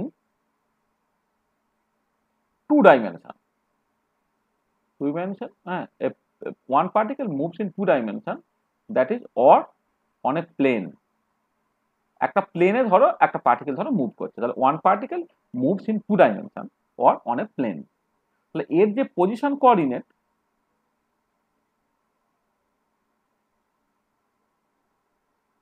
পজিশন কোঅর্ডিনেট কি হবে না, তার একটা এক্স কোঅর্ডিনেট বলে দিতে হবে আর একটা ওয়াই কোঅর্ডিনেট বলে দিতে হবে তোমাকে। আচ্ছা, তার ক্যানোনিক্যাল মোমেন্টাম কোঅর্ডিনেট তাহলে কি হবে, ক্যানোনিক্যাল মোমেন্টাম কোঅর্ডিনেট কি হবে, তাহলে এক্স এর করসপন্ডিং ক্যানোনিক্যাল মোমেন্ট কোঅর্ডিনেট যে পিএক্স, আর ওয়াই এর corresponding canonical momentum coordinate PY. তাহলে তুমি দেখো, তাহলে এইখানে দুটো পজিশন কোঅর্ডিনেট আছে, করসপন্ডিং দুটো করসপন্ডিং মোমেন্টাম কোঅর্ডিনেট আছে। তাহলে এই পার্টিকুলার কাছে ফেজ স্পেসটা, মানে ইন দিস কেস, তাহলে আচ্ছা এইখানে বলি যে যখন এই ওয়ান পার্টিকেল ওয়ান ডাইমেনশনে মুভ করছে, তখন এই যে ফেজ স্পেসটা, এই ফেজ স্পেসটা কত dimensional, phase space is one dimension, two dimensional. Phase স্পেসটা টু ডাইমেনশনাল, এটা দেখছো না, এই যে একটা এদিকে এক্স আছে আর পি এক্স আছে। তাহলে একটা পার্টিকেল ওয়ান ডাইমেনশনে যদি মুভ করে, তাহলে তার একটা পজিশন কোঅর্ডিনেট একটা মোমেন্টাম কোঅর্ডিনেট, এখানে ফেজ স্পেসটা হয়ে গেছে টু ডাইমেনশনাল। বুঝতে পেরেছো? মানে যতগুলো ডাইমেনশন থাকে সেটা তো তত ডাইমেনশন। তাহলে এখানে কি হচ্ছে, একটা দিকে এক্স একটা দিকে পি এক্স, তা দুটো না, সেখানে ফেজ স্পেসটা কিন্তু হয়ে গেল টু ডাইমেনশনাল। তাহলে একটা পার্টিকেল যখন ওয়ান ডাইমেনশনে মুভ করে, তখন ফেজ স্পেসটা টু ডাইমেনশনাল। আর মানে কতগুলো কোঅর্ডিনেট আছে সেইটাই হচ্ছে বেসিক্যালি ডাইমেনশন। ধরো তুমি, আমি কথা বলছি যে তুমি যখন ইউক্লিডিয়ান স্পেসে করছো, যদি কোনো একটা পার্টিকুলার পার্টিকেলের পজিশনটাকে শুধু এক্স দিয়ে এক্সপ্রেস করে ফেলতো, সেটা ওয়ান ডাইমেনশনাল। এক্স আর ওয়াই লাগবে two dimensional, x y z লাগবে থ্রি ডাইমেনশনাল। আর এখানে কে কে লেগেছে না, এখানে দেখো যে কোনো একটা পার্টিকুলার পয়েন্টকে তোমাকে এক্সপ্রেস করতে গেলে এক্স আর পি এক্স দুটো লেগেছে। এবার এখানে কি কি লাগবে, এক্স পি এক্স লাগবে, তার সঙ্গে ওয়াই পি ওয়াই লাগবে। তাহলে তাহলে তাহলে করসপন্ডিং ফেজ স্পেসটা কত ডাইমেনশনাল হবে বলো? 4 dimension। হ্যাঁ, in this case phase space is 4 dimensional. একদমই ঠিক কথা বলেছো। আর এবারে যদি এমন হতো, ধরো one particle moves in 3 dimension যদি হয়, তাহলে একটা পার্টিকেল ধর তোমার 3 ডাইমেনশনে মুভ করছে, তার মানে in space, that is in স্পেসে মুভ করছে। তা কি হবে সেটা? তার যে পজিশন কোঅর্ডিনেট,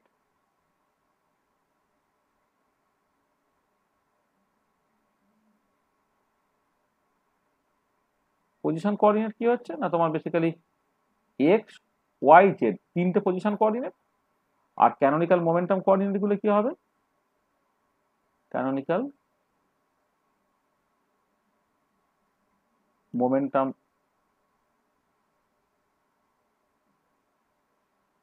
কোঅর্ডিনেট গুলো কি হবে? এক্স এর canonical momentum coordinate px, Y এর canonical momentum coordinate py, Z এর করসপন্ডিং ক্যানোনিক্যাল মোমেন্টাম কোঅর্ডিনেট যে pz। তাহলে কটা কোঅর্ডিনেট লাগলো? 6টা। তাহলে তাহলে ইন দিস কেস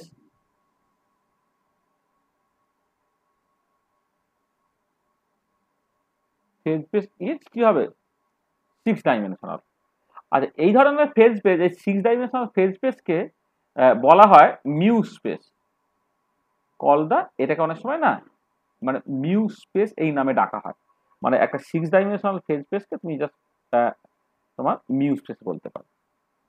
আর এবারে বলো তো, যদি মানে এন পার্টিকেল, একটা এনটা পার্টিকেল আছে হুইচ মুভ ইন 3 ডাইমেনশন, মানে একটা সিস্টেম তুমি কনসিডার করছো যেখানে একটা দুটো পার্টিকেল না, এনটা পার্টিকেল আছে যেটা তোমার 3 ডাইমেনশনে মুভ করে, এইটা। তার পজিশন কোঅর্ডিনেট কটা থাকবে?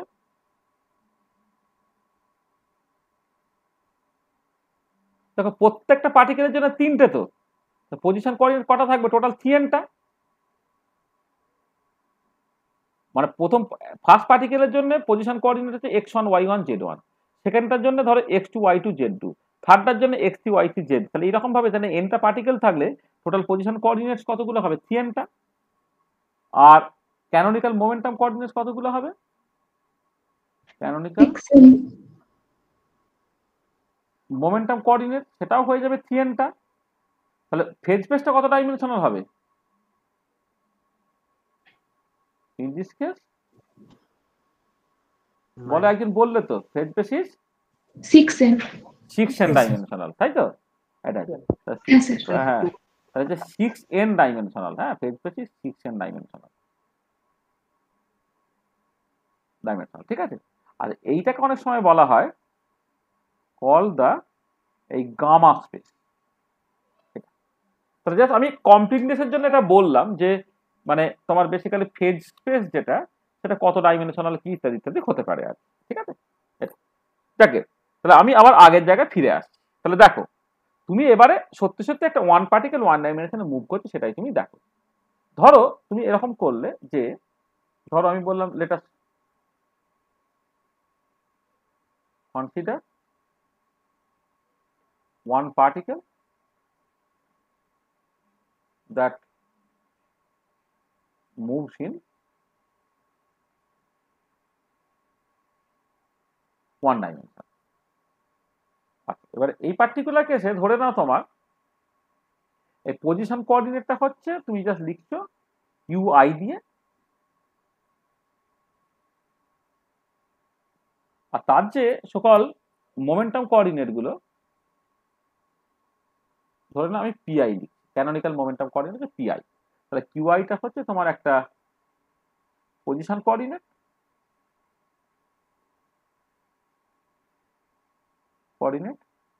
আর PIটা হচ্ছে তোমার canonical momentum coordinate, canonical momentum coordinate, ঠিক আছে?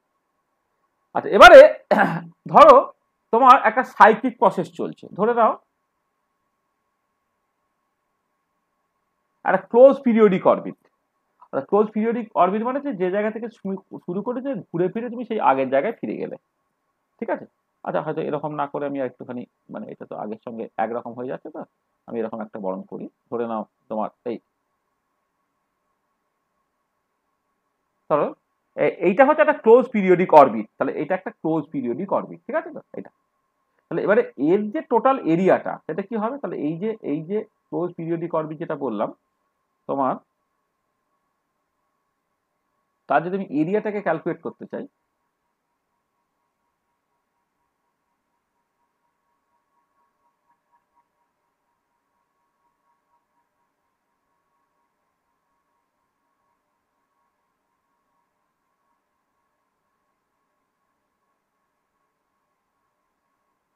এটা আমি কতগুলো ধরো ভাগে এরকম করে আস্তে আস্তে করে ভেঙে দিলাম।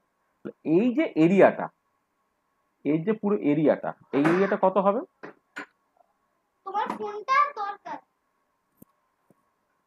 এর এরিয়াটা কত? Cyclic integral of PI D QI, তাই তো? এই যে পুরো এরিয়াটা একটা cyclic integral of PI D QI, তাই না? বোঝা গেল? মানে এইটার সঙ্গে কম্পেয়ার করো, তাহলে এইখানে এই এই টোটাল এরিয়ার সাইক্লিক ইন্টিগ্রাল ওয়াই ডিএক্স হয়, তাহলে এর যে মাঝের এরিয়াটা, সেই এই ভেতরে এরিয়াটা কত হবে? Cyclic integral of PI D QI না, তাই তো? হয়েছে? স্যার আরেকবার বলুন। হ্যাঁ না এই যে পুরো এরিয়াটা, এই পুরো এরিয়াটা কতটা? Cyclic integral of PI D QI না? এই অ্যাক্সিস বরাবর যদি আমি পিআই কিউআই প্লট করি, এই অ্যাক্সিস বরাবর যদি পিআই প্লট করি, তাহলে এই যে একটা ক্লোজ পিরিয়ডিক অরবিটে এরিয়া এনক্লোজ যেটা, মানে এরিয়া এনক্লোজ যেটা, এরিয়া এনক্লোজটা কতটা? Basically cyclic integral of PI D QI তো। বোঝা গেল না? তুমি এইটা বুঝেছিলে তো? এই ভেতরের পুরো এরিয়াটা কত? Cyclic integral of y dx তো, এটা বুঝেছিল তো? হ্যাঁ হ্যাঁ মানে এই অ্যাক্সিস বরাবর এক্স লিখছে, এই অ্যাক্সিস বরাবর ওয়াই যদি লেখো, তাহলে এই এরিয়াটা যদি cyclic integral of y dx হয়। এবার এখন যদি আমি সকল এক্স অ্যাক্সিস বরাবর কিউআই লিখি আর ওয়াই অ্যাক্সিস বরাবর পিআই লিখি, তাহলে এই ভেতরের এরিয়াটা কত হবে? Cyclic integral of PI D QI না? কি হ্যাঁ স্যার। কি কারো অসুবিধা হচ্ছে? না স্যার ঠিক আছে। ঠিক আছে তো? না স্যার ঠিক আছে। আর এবারে মজাকেটা হচ্ছে, তাহলে এইটাকে তুমি জাস্ট বলতে পারো যে টোটাল ধরো ফেজ ইন্টিগ্রাল বা যা খুশি, টোটাল ফেজ ইন্টিগ্রাল ধরো এরকম একটা বললাম আর কি, সেটা হচ্ছে এইটা। আচ্ছা, মজাকেটা হচ্ছে যে এই যে টোটাল ফেজ ইন্টিগ্রালটা পিআই ডিকিউআই, সেটা কি? এটা তুমি বলছো এনআই ইন্টু এইচ উইথ এনআইটা হচ্ছে 0 1 2 3 এর মানেটা কি? তার মানেটা হচ্ছে এই যে ছোট ছোট জায়গাগুলো আছে না, ছোট ছোট জায়গাগুলো, এই যে এই ধর এইটার একটা এরিয়া হচ্ছে তোমার দেশে এইচ। এবারে কথাটা হচ্ছে এই টোটাল ফেজ ফেজ যে ইন্টিগ্রালের মধ্যে বা এনক্লোজ ফেজ স্পেসের মধ্যে এই মানে অ্যাজিভ যেন একটা ছোট ছোট এরিয়া, যেটা বেসিক্যালি তোমার এইচ, সেরকম কতগুলো থাকবে না, থাকবে হচ্ছে তোমার বেসিক্যালি ইন্টিগ্রাল নাম্বার অ্যামাউন্টে। মানে আইদার কেউ কিছু থাকবে না, নাহলে একটা থাকবে, নাহলে দুটো থাকবে, নাহলে তিনটে থাকবে, নাহলে চারটে থাকবে, আর সোয়ান সোয়ান সোয়ান। এটা তখন সাইক্লিক ইন্টিগ্রাল পিআই ডিকিউআই যে এনআই ইন্টু এইচ বলছো with NI equal to 0 1 2 3 4 dot dot dot dot, তার বেসিক্যালি মানেটা হচ্ছে যে এই টোটাল তোমার মানে কি বলে টোটাল ফেজ যে স্পেসটা আর কি, হ্যাঁ, মানে তুমি two dimensional area of the phase space আর কি, that should be equal to the integral multiple of some smallest area element, এবং সেই স্মলেস্ট এরিয়া এলিমেন্টটাই হচ্ছে তোমার বেসিক্যালি এইচ। মানে জাস্ট এই উইলসন সমারফিল্ড কোয়ান্টাইজেশন যে রুলটা, তার বেসিক্যালি জিওমেট্রিক ইন্টারপ্রিটেশনটা কি? মানে জিওমেট্রিক ইন্টারপ্রিটেশনটা জাস্ট হচ্ছে তোমার জাস্ট মানে মানে টোটাল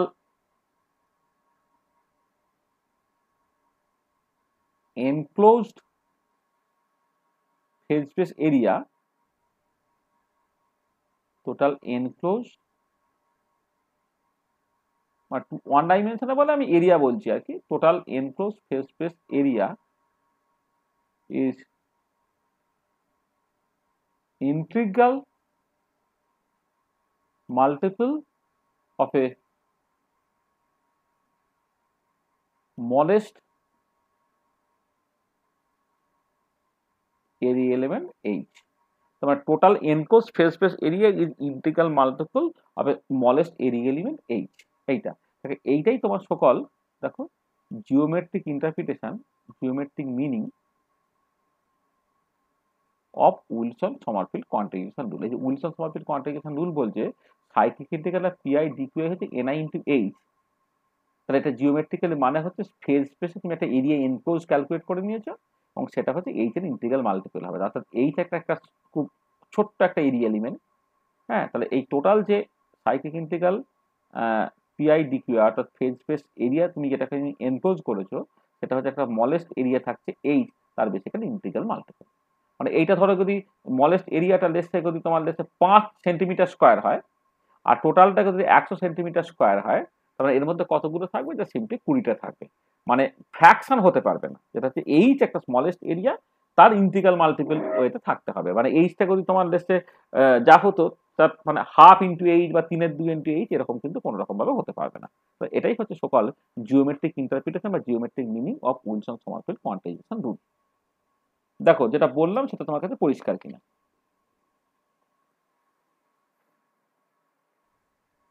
তাহলে এই যে উইলসন সমারফিল্ড কোয়ান্টাইজেশন রুলের যে জিওমেট্রিক মানেটা বলেছে সেই মানেটা তোমাদের কাছে পরিষ্কার হয়েছে প্রত্যেকের কাছে? স্যার। বলো, কারো কোনো অসুবিধা হয়েছে? মানে ইনঅর্গানিক ফার্স্ট ইয়ার বলো, তোমাদের কি পরিষ্কার হয়েছে পুরো ব্যাপারটা? মানে যা বলেছি কোনো কথা কি বুঝতে অসুবিধা হয়েছে? না স্যার, ঠিক আছে। ঠিক আছে তো? মানে মানে কিছু কিছু লোকের মানে হচ্ছে মানে ভুল আছে, ঠিক নাই মনে হচ্ছে, মানে কথা কথা বেরোচ্ছে না কেন? মানে কার অসুবিধে বলো, খুলে বলো।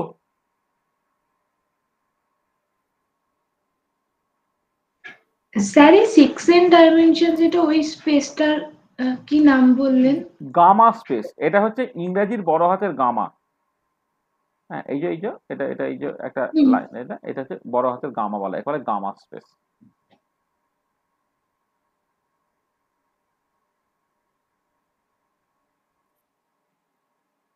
ঠিক আছে?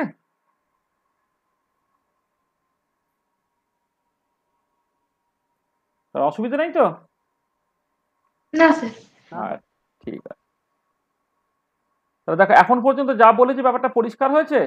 মানে আমরা একদম সেই বোর কোয়ান্টাইজেশন রুল থেকে শুরু করে আস্তে আস্তে উইলসন সমারফিল্ড কোয়ান্টাইজেশন রুলটাকে আমি স্টেট করলাম, তার এবারে জিওমেট্রিক ইন্টারপ্রিটেশনটাকে দিলাম। ঠিক আছে? বোঝা গেছে? আচ্ছা আচ্ছা, যদি মানে কি মানে কারো অসুবিধা আছে নাকি, মানে বলো না, খুলে বলো বাবা, তবে তো আমি এগোতে পারবো। মানে first year inorganic first year সবাই বুঝতে পেরেছো?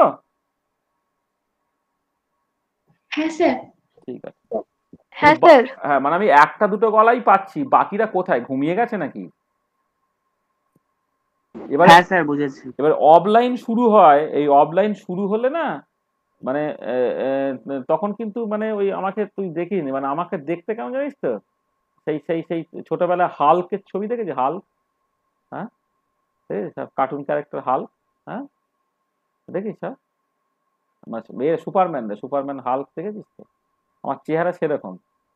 আর আমি ওই ওই পার্টিকুলারলি কি করি, একটা চুলের মুঠি ধরে ভালো করে পাকিয়ে পাকিয়ে দেওয়ালে ঠুসে দিই। আর একজনকে তো এরকম ঠুসে দিয়ে সে মরেই গিয়েছিল, আমার তো জেল হয়েছিল 12 বছর। হ্যাঁ, সেটা মাথায় রাখবি। এই যে কথাবার্তা বলছিস না, এবার যখন অফলাইন শুরু হবে না, ওরকম ওই চুলের মুঠি ধরে ঘুরিয়ে ঘুরিয়ে ঘুরিয়ে দেয়ালে ঠেসে দেবো, ব্যাস মাথা ফেটে যাবে। হ্যাঁ, কখনো মাথা ফুলে যায়, কখনো মাথা ফেটে রক্ত বেরোয়। আর একজন তো মরেই গিয়েছিল। হ্যাঁ, এই যে ওই যে মানে মন দিয়ে ক্লাস করছিস না, পড়া করছিস না, হ্যাঁ, তখন কিন্তু বুঝতে পারবি। বুঝতে পেরেছিস? হ্যাঁ স্যার, আপনার স্টুডেন্টরা বলেছিল স্যার। হুম, বুঝতে পেরেছিস তো? তো সেটা মাথায় রাখবি। হ্যাঁ, আচ্ছা চলো, এবার আমরা মানে কিছু সিম্পল অ্যাপ্লিকেশন দেখি।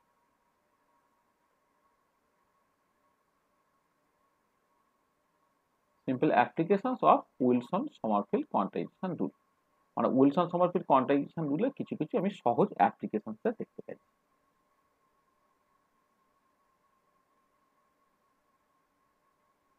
কোয়ান্টাইজেশন। আর তাহলে প্রথম যে অ্যাপ্লিকেশনটা দেখবো সেটা হচ্ছে জাস্ট 1 নম্বর যে অ্যাপ্লিকেশনটা দেখবো সেটা হচ্ছে পার্টিকেল ইন এ বক্স প্রবলেমে আমি এই অ্যাপ্লিকেশনটাকে দেখতে চাই। আচ্ছা, পিআইএবি প্রবলেম বলে একটা কোয়ান্টাম মেকানিক্স একটা ইম্পর্টেন্ট প্রবলেম আছে। পিআইএবিটা কি না, বেসিক্যালি এই প্রবলেমটা জাস্ট মানে হচ্ছে যে এ ফ্রি পার্টিকেল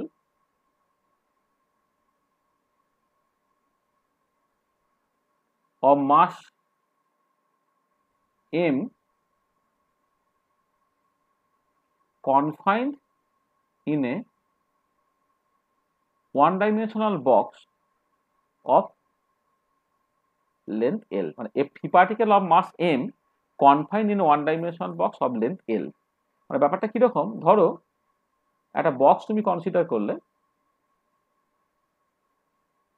এটা একটা বক্স, এটা ধরো এক্স ডিরেকশন, হ্যাঁ, আর এইটা হচ্ছে বক্সের একটা দেওয়াল x ইকুয়াল টু 0, আর একটা দেওয়াল হচ্ছে x ইকুয়াল টু l, তাহলে 0 থেকে l এইটা, আর এর মধ্যে একটা পার্টিকেল আছে ধরো যার মাসটা হচ্ছে তোমার m।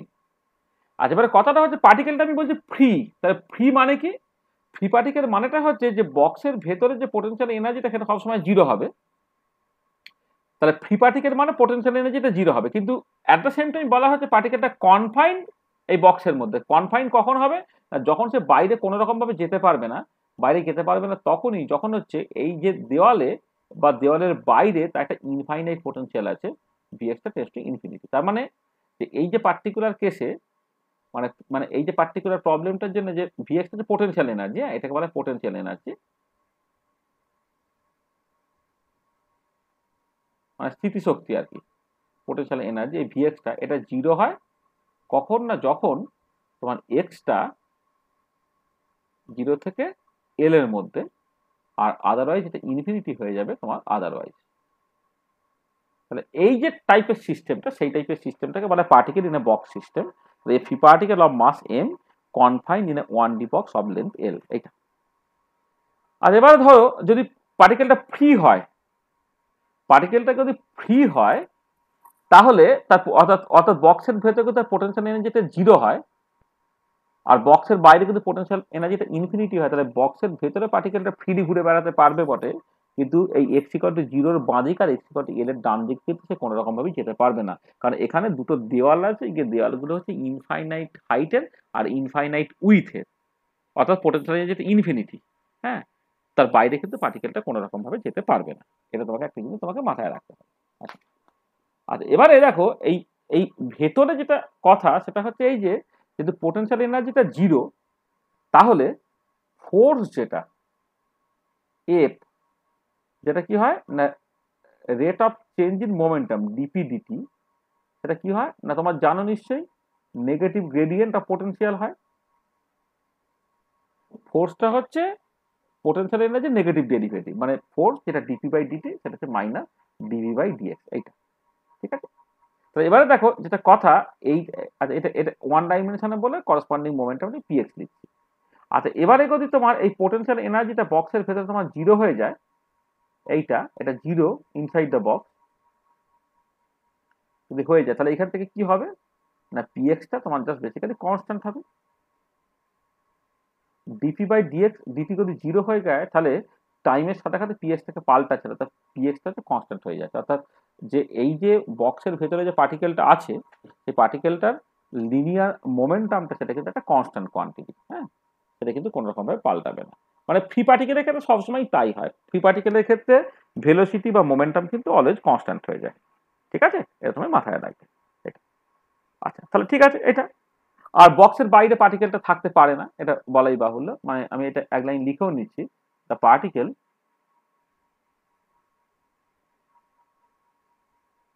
cannot stay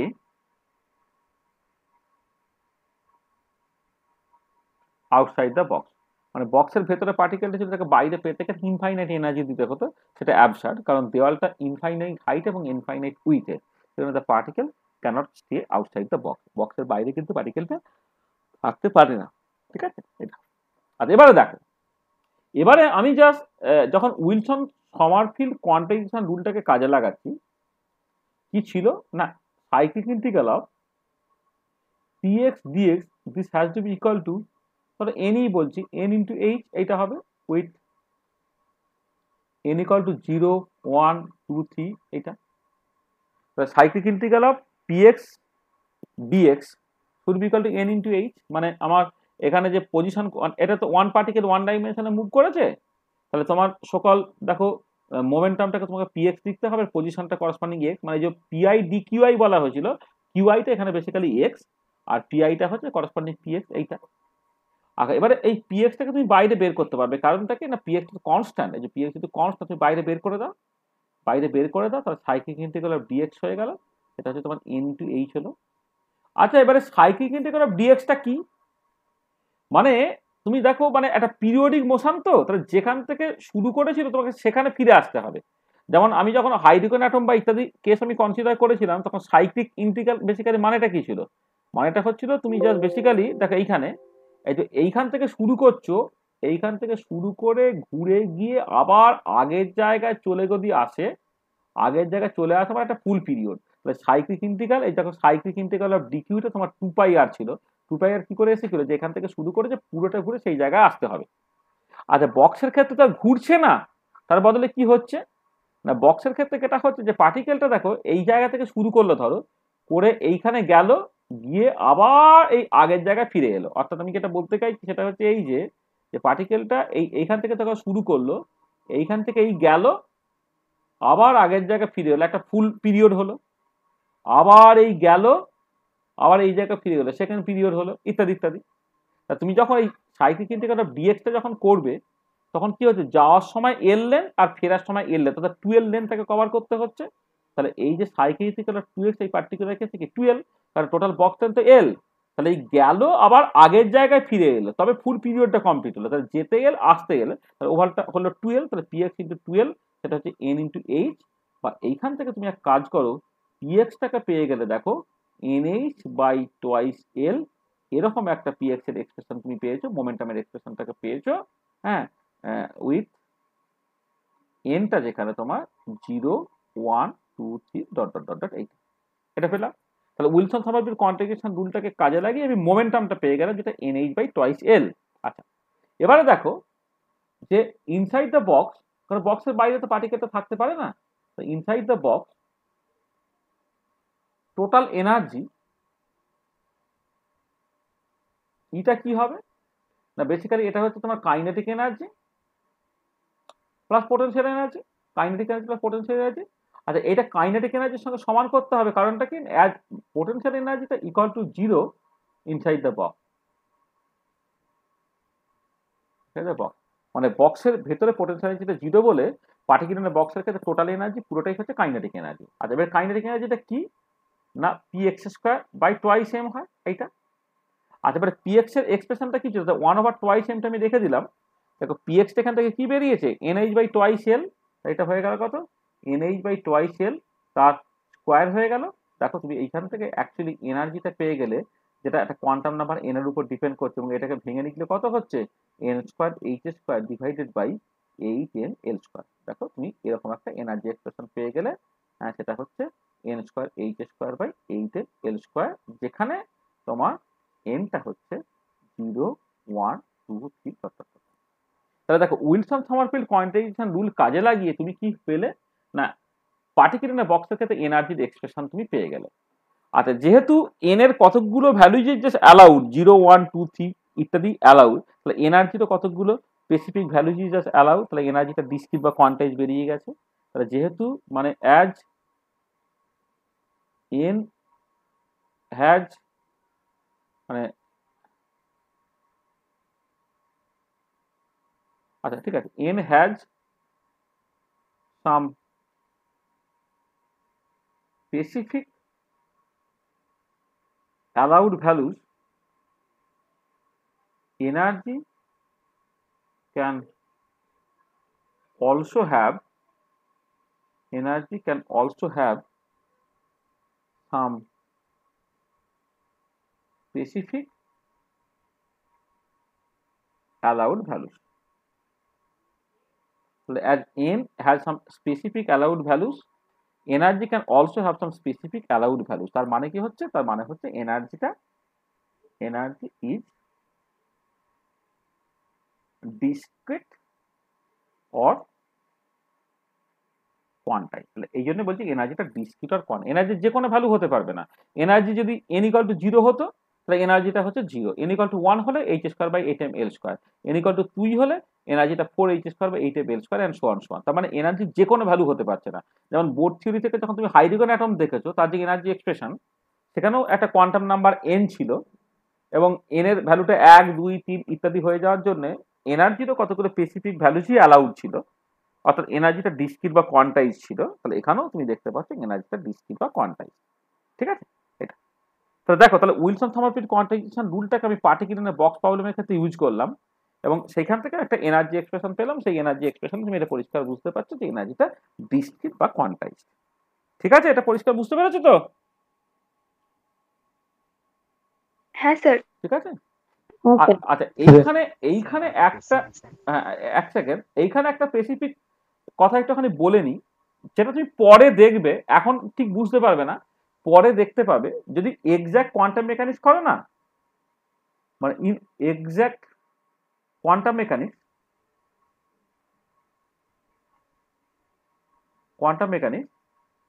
পার্টিকুলার বক্সের জন্য এনার্জি এক্সপ্রেশনটা এই একই এক্সপ্রেশন বেরোয়, n square H square by 8 L² বেরোয়, উইথ এনটা কিন্তু 0 থেকে শুরু নয়, 1 থেকে শুরু হয়।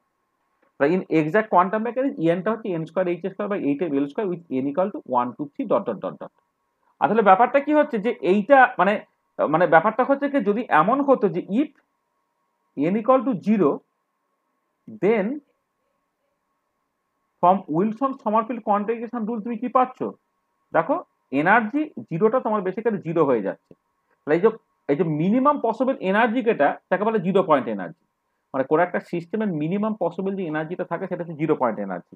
তাহলে উইলসন সমারফিল্ড কোয়ান্টাইজেশন রুল অনুযায়ী n ইকুয়াল টু 0টা অ্যালাউড, এই যে n ইকুয়াল টু 0টা অ্যালাউড, আর n ইকুয়াল টু 0 যদি অ্যালাউড হয়ে যায় তাহলে তোমার এনার্জিটা 0 হয়ে যায়, অর্থাৎ তোমার 0 পয়েন্ট এনার্জি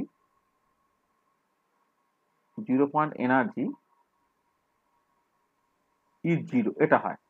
আসলে এইটা পরে দেখবে যে দিস ভায়োলেটস হাইসেনবার্গ আনসার্টেনিটি প্রিন্সিপাল। তাহলে এটা হাইসেনবার্গ আনসার্টেনিটি প্রিন্সিপালকে ভায়োলেট করে। সেই জন্য মানে এটা হচ্ছে উইলসন সমারফিল্ড কোয়ান্টাইজেশন রুলের একটা লিমিটেশন। সেটা হচ্ছে যে এই যে মানে উইলসন সমারফিল্ড কোয়ান্টাইজেশন রুল অনুযায়ী পার্টিকুলার বক্সের ক্ষেত্রে যেহেতু n ইকুয়াল টু 0টা অ্যালাউড, তাহলে মিনিমাম পসিবল এনার্জিটা 0 বেরিয়ে যাচ্ছে, অর্থাৎ 0 পয়েন্ট এনার্জিটা 0 বেরিয়ে যাচ্ছে। আমি পরবর্তীকালে দেখাবো যে 0 পয়েন্ট এনার্জি যদি 0 বেরিয়ে যায় না, তাহলে হাইসেনবার্গ আনসার্টেনিটি প্রিন্সিপালটা ভায়োলেটেড হয়ে যায়। কিন্তু হাইসেনবার্গ আনসার্টেনিটি প্রিন্সিপাল সেটা কোনো রকম ভাবে ভায়োলেটেড হতে পারবে না আর কি। সেখানে আলটিমেটলি n ইকুয়াল টু 0টা অ্যালাউড হয় না, n ইকুয়াল টু 1 থেকেই জাস্ট গল্প স্টার্ট হয়। তাহলে বুঝতে পারছো যে প্রথমে জিজ্ঞেস করেছিল যে মানে বোর কোয়ান্টাইজেশন রুলে n ইকুয়াল টু 1 থেকে শুরু, কিন্তু উইলসন সমারফিল্ড কোয়ান্টাইজেশন রুলে তো 0 থেকে শুরু করলাম। কিন্তু 0 থেকে শুরু করলে এই ফিজিক্যাল ইনটিউশন তোমায় বলে দেবে যে n ইকুয়াল টু 0টা তুমি আলটিমেটলি কিন্তু নিতে পারবে না, দিনের শেষে কিন্তু n ইকুয়াল টু 1 থেকেই তোমাকে কাজটাকে করতে হবে। ঠিক আছে, তাহলে বোঝা গেল যে উইলসন সমারফিল্ড কোয়ান্টাইজেশন রুলটা পার্টিকুলার বক্সের ক্ষেত্রে ইউজ করে আমি একই এনার্জি এক্সপ্রেশন পেলাম, যেটা এক্সাক্ট এনার্জি এক্সপ্রেশন যেটা বেরোতো তার সঙ্গে সমান। শুধু একটাই জাস্ট তফাৎ, একটাই জাস্ট লিমিটেশন, সেটা হচ্ছে এই যে উইলসন সমারফিল্ড কোয়ান্টাইজেশন রুল সেই অনুযায়ী 0 পয়েন্ট এনার্জি অর্থাৎ মিনিমাম পসিবল এনার্জি যেটা কোনো একটা সিস্টেমের হতে পারে সেটা হচ্ছে তোমার 0 বেরোচ্ছে, কিন্তু বাস্তবে সেটা 0 নয়। যদি 0 হয়ে যেত তাহলে হাইসেনবার্গ আনসার্টেনিটি প্রিন্সিপাল ভায়োলেট করে যেত। সেখানে অ্যালাউড ভ্যালুজ অফ n কিন্তু তোমাকে 1 থেকেই শুরু করতে হবে, n ইকুয়াল টু 0 থেকে নেওয়া যাবে না। আরে কেউ কিছু বলছিলে, বলো।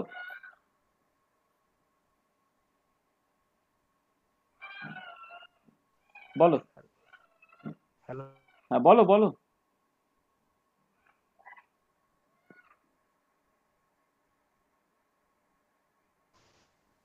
হ্যালো হ্যাঁ বলো বলো।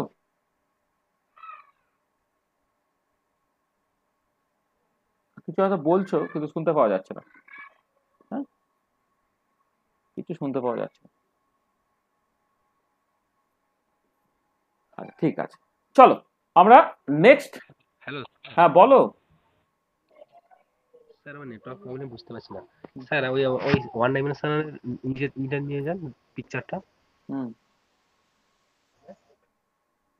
আচ্ছা স্যার, স্যার এই যে এক্স সমান 0 এন্ড এক্স সমান l এর ওয়াল তৈরি করেছেন, হুম, ওটা বলেন যে ইনফাইনাইট পর্যন্ত রয়েছে।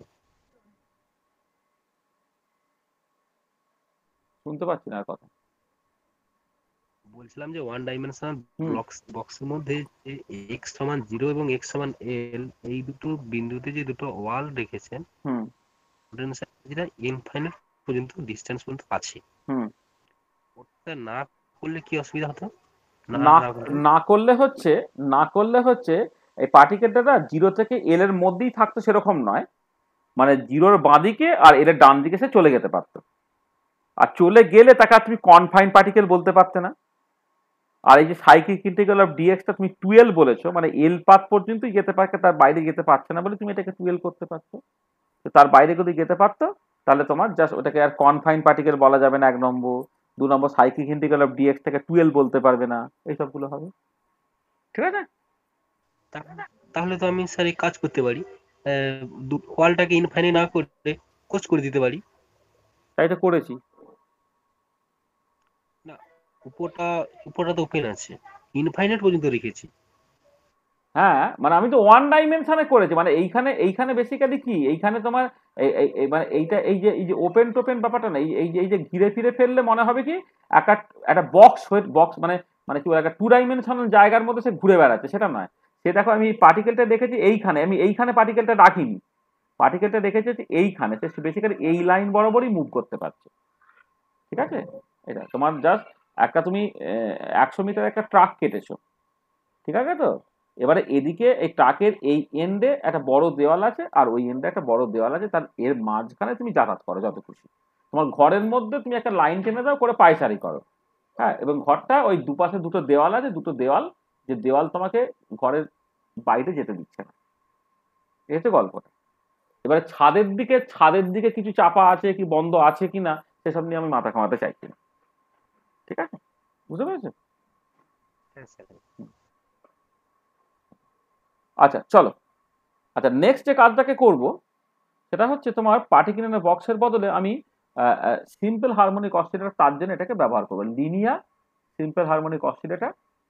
সেই পার্টিকুলার প্রবলেমের ক্ষেত্রে আমি উইলসন সমারফিল্ড কোয়ান্টিফিকেশন রুলটাকে জাস্ট কাজে লাগাতে চাইছি। আচ্ছা, লিনিয়ার সিম্পল হারমোনিক অসিলেটর কি না, বেসিক্যালি ওই হারমোনিক অসিলেটর তুমি জানো যে বেসিক্যালি হুকস ল ওবে করে। ঠিক আছে তো? মানে যেটা তোমার সিম্পল হারমোনিক অসিলেটর, সে বেসিক্যালি হুকস লটা ওবে করে। ঠিক আছে? লিনিয়ার সিম্পল হারমোনিক অসিলেটর মানে ইট ওবেজ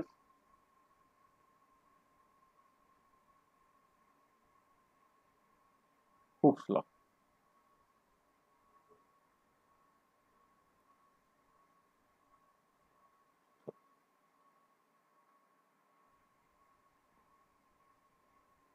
হুকস ল ওবে করে। আচ্ছা, হুকস ল অনুযায়ী কি, মানে আমি আসলে মানে এই ধরনের সিস্টেম বলছি, মানে যখন ছবিটাকে এঁকে দিই তাহলে বুঝতে হবে। তো একটা পেন্ডুলাম আছে, মানে একটা দেওয়াল আছে, দেওয়ালের মধ্যে একটা এম মাসের পেন্ডুলাম, সে দুলছে, দুলেছে এদিকেও যেতে পারে আর এদিকেও আসতে পারে, আর এরকম একটা সিচুয়েশন আছে। এটা একটা পেন্ডুলাম আছে।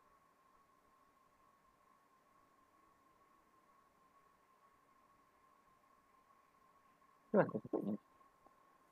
আচ্ছা দেখো, তাহলে যেটা কথা হচ্ছে যে ইকুইলিব্রিয়াম পজিশন থেকে তাকে যদি ডিসপ্লেস করা হয়, তার একটা রেস্টোরিং ফোর্স আছে, সেটা আগের জায়গা বা নিয়ে চলে আসে। তার মানে অ্যাকচুয়ালি যে রেস্টোরিং ফোর্সটা কাজ করছে, এই রেস্টোরিং ফোর্সটা হচ্ছে তোমার বেসিক্যালি মাইনাস কে এক্স এর সঙ্গে সমান হয়, অর্থাৎ যেখানে যেখানে এক্সটা হচ্ছে তোমার displacement from the equilibrium position.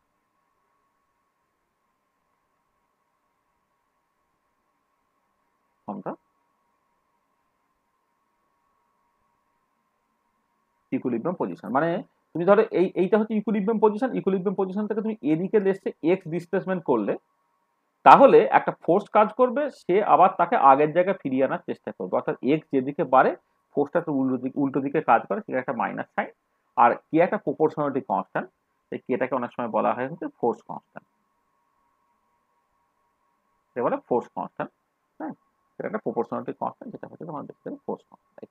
তাহলে হুকসটা যদি ওবে করে তাহলে এই ফোর্সটা হচ্ছে এই ফর্মুলা দিয়ে ঠিক হবে, মাইনাস কে ইন্টু এক্স।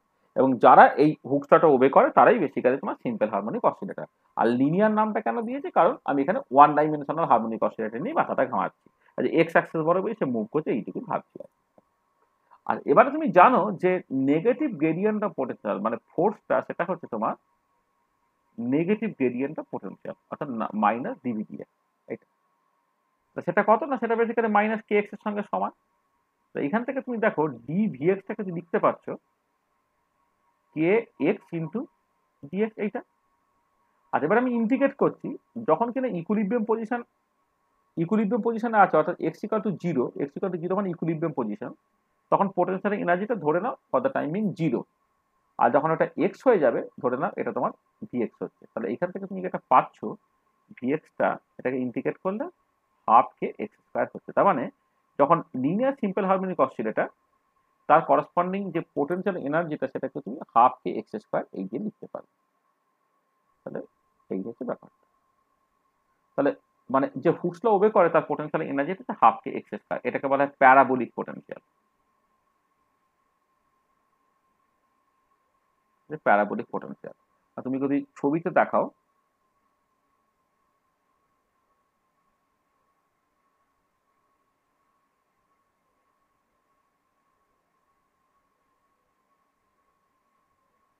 এই টাইপের এই যে প্যারাবোলিক পোটেনশিয়াল, মানে ছবিটা ভালো করে আঁকতে পারেন কিন্তু এই যে প্যারাবোলিক পোটেনশিয়াল। এদিকে তুমি ভিএক্স টাকে ধরো প্লট করছো,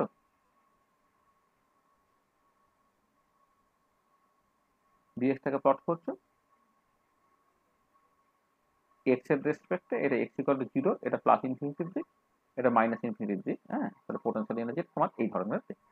ঠিক আছে, half K x square, y equal to x স্কোয়ারের ছবি, এই প্যারাবোলিক পোটেনশিয়াল তুমি পেয়ে গেলে। আচ্ছা, এবার এখানে কতগুলো জিনিস দেখো। সেটা হচ্ছে যে যে যে যদি তোমার একটা পেন্ডুলাম সে যখন দুলছে, একটা গিভেন অ্যামাউন্টের এনার্জি ধরো তুমি তাকে দিয়ে দিয়েছো, ধরেন একটা একটা এনার্জি তাকে তুমি সাপ্লাই করেছো। সাপ্লাই করলে কি সে যখন দুলবে এদিকে গিয়ে একটা ম্যাক্সিমাম ডিস্টেন্স গিয়ে সে আবার ফিরে আসবে। তাহলে এই যে একটা ম্যাক্সিমাম ডিস্টেন্সে দেখো, তাহলে ইকুইলিব্রিয়াম পজিশনে তার ভেলোসিটিটা সবচেয়ে বেশি করার পর তাকে তুমি ডিসপ্লেস করলে সে একটা ম্যাক্সিমাম ডিস্টেন্স যাওয়ার পর সে কিন্তু আবার ফিরে আসবে। তাহলে এই যে ম্যাক্সিমাম যে ডিস্টেন্সে গিয়েছে ফিরে এলো, অর্থাৎ ওই জায়গায় টেম্পোরারিলি তার যেন ভেলোসিটিটা 0 হয়ে গেল, কারণ এদিকে যাচ্ছিল, সে এই পার্টিকুলার পয়েন্ট থেকে এবার ফিরে আসছে। তাহলে যে পয়েন্ট থেকে যে ফিরে আসছে তাকে বলা হচ্ছে ক্লাসিক্যাল টার্নিং পয়েন্ট। ধরে নাও মানে ক্লাসিক্যাল টার্নিং পয়েন্ট হচ্ছে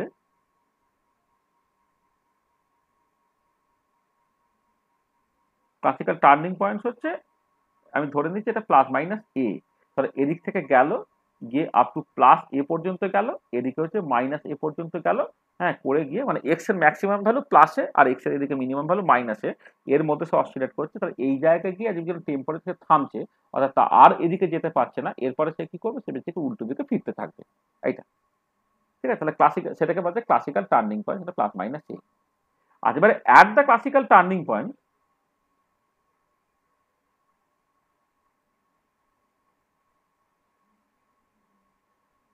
ক্লাসিক্যাল টার্নিং পয়েন্টে ভেলোসিটি কি হবে, ভিটা 0 হয়ে যাবে। তাহলে করসপন্ডিং কাইনেটিক এনার্জি যেটা, সেটা basically half m v square, সেটা কি হয়ে যাবে, 0 হয়ে যাবে। টার্নিং পয়েন্টে, এই যে টার্নিং পয়েন্টে সে গিয়ে আবার তো ফিরছে, তাহলে সেই মুহূর্তে তার ভেলোসিটিটা 0 হয়ে গেল। ভেলোসিটি যদি 0 হয়ে গেল, তাহলে কত kinetic energy half m v square, সেটা বেসিক্যালি তোমার 0 হয়ে যাচ্ছে। এইটা ঠিক আছে। আচ্ছা, এবারে তাহলে এই জায়গাতে তাহলে এই টার্নিং পয়েন্টে টোটাল এনার্জিটাই পোটেনশিয়াল এনার্জি হবে। তার মানে এটা দাঁড়াচ্ছে, এটা ইমপ্লাই করছে যে কাইনেটিক এনার্জি যদি 0 হয়ে যায়, তাহলে এটা ইমপ্লাই করছে যে at the turning point total energy কি সোললি দ্য পোটেনশিয়াল এনার্জি।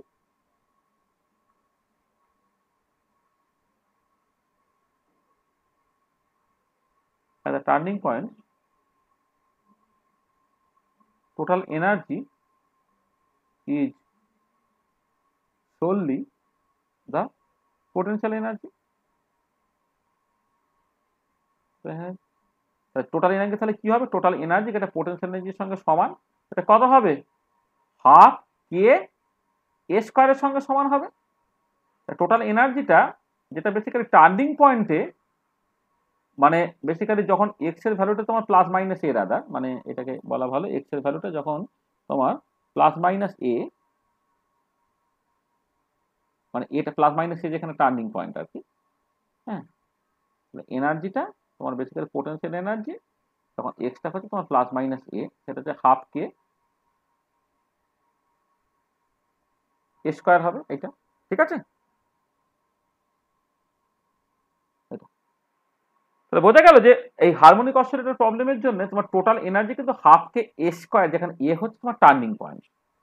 কি করে বের করলাম, মানে পোটেনশিয়াল এনার্জির এক্সপ্রেশনে এক্স এর জায়গায় প্লাস মাইনাস এ বসিয়ে দিলাম, কারণ টার্নিং পয়েন্টে তার ভেলোসিটিটা টেম্পোরারি যে 0 হয়ে যাচ্ছে। মানে তুমি একটা দেওয়াল ঘড়ির কল্পনা করো, হ্যাঁ, বা একটা দড়ির মধ্যে একটা জাস্ট তোমার কিছু মানে ইট বা কিছু একটা বেঁধে কাজ দোলানোর চেষ্টা করো, সে এই দুলে একটা জায়গায় গেল, গিয়ে সেখানে সে আবার ফিরে আসছে একটা পার্টিকুলার পয়েন্টের পরে, কিন্তু সে আবার উল্টো দিকে ফিরে আসছে। এটা মানে তুমি এইটাকে এই ছবিতে এইরকম করে দেখাতে পারো, যদি তোমার এনার্জি ই হয় তাহলে এই তো এক্সটা তোমার চেঞ্জ হচ্ছে, তাহলে এক্স এর ভ্যালুটা যখন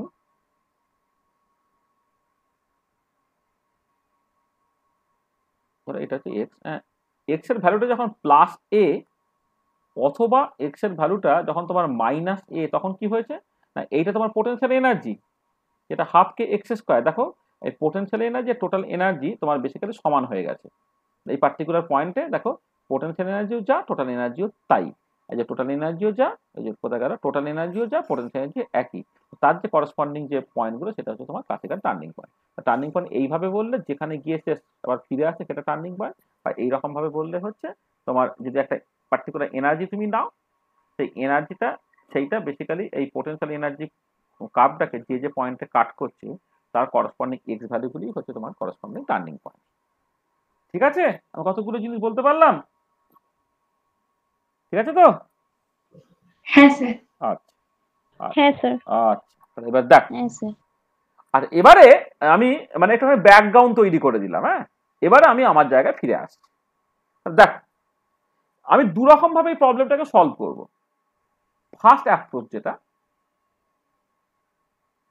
অ্যাপ্রোচ 1, দেখো for linear simple harmonic oscillator total energy এটাকে তুমি লিখতে পারছো kinetic energy plus potential energy এই যোগফল হিসেবে। আচ্ছা, কাইনেটিক এনার্জি কত হয় না px square by twice m হবে, আর পোটেনশিয়াল এনার্জি এখানে কত হাফ কে এক্স স্কয়ার হচ্ছে, তাই তো? মানে হারমোনিক অসিলেটর প্রবলেমের ক্ষেত্রে পোটেনশিয়াল এনার্জি হাফ কে এক্স স্কয়ার যে কোনো একটা মুহূর্তে আর কি, আর kinetic energy px square by twice m, সেটা তোমার বেসিক্যালি ই এর সঙ্গে সমান হচ্ছে। আর এবার আমি এটাকে কেমন করে লিখছি দেখো, এটাকে লিখছি তোমার সকল মানে এই এক্স স্কোয়ার ডিভাইডেড বাই, আমি এটাকে আচ্ছা মানে একটু স্টেপটাকে আমি প্রত্যেকটা স্টেপ করে করে তোমাকে দেখাই। ধরো আমি এক কাজ করি যে এই বাঁ দিকে এটাকে 1 রাখলাম আর এটাকে এটাকে ভাগ করে দিচ্ছি, তাহলে কি হচ্ছে না px square by twice m into E হলো একটা পার্ট, আর একটা কি হয়ে গেল না K x square by twice E হচ্ছে একটা পার্ট হলো, এইটা হলো। তাহলে আমি ইটাকে জাস্ট ভাগ করে দিচ্ছি, এটা হচ্ছে। তাহলে এখান থেকে তুমি কি দেখতে পাচ্ছ, থেকে এই টার্মটাকে আগে লেখো X square by 2e by K একটা term plus px square by twice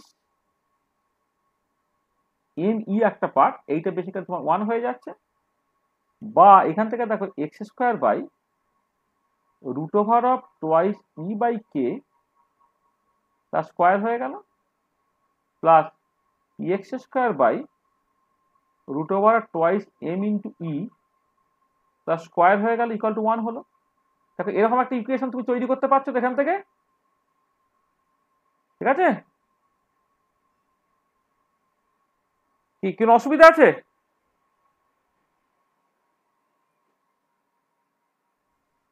কি রে, ঠিক আছে তো? না স্যার।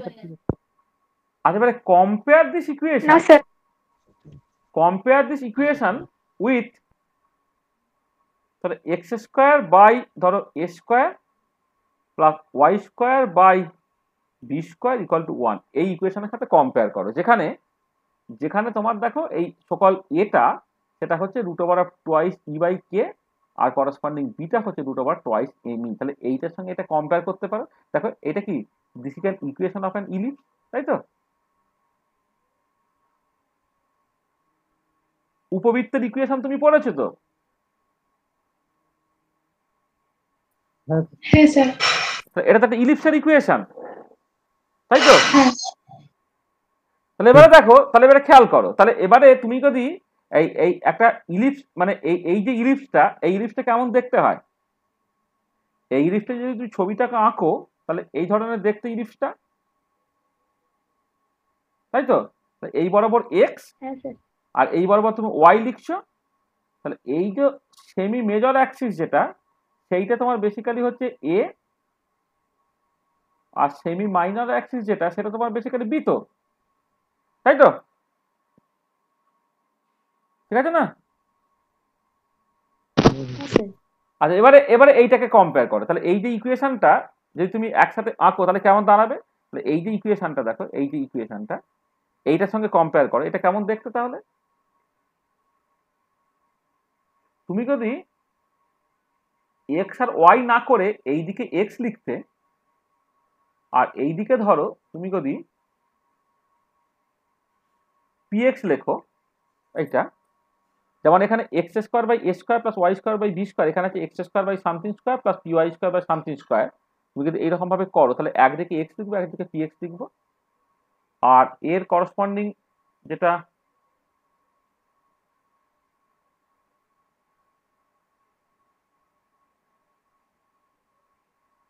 একটা ইলিপস,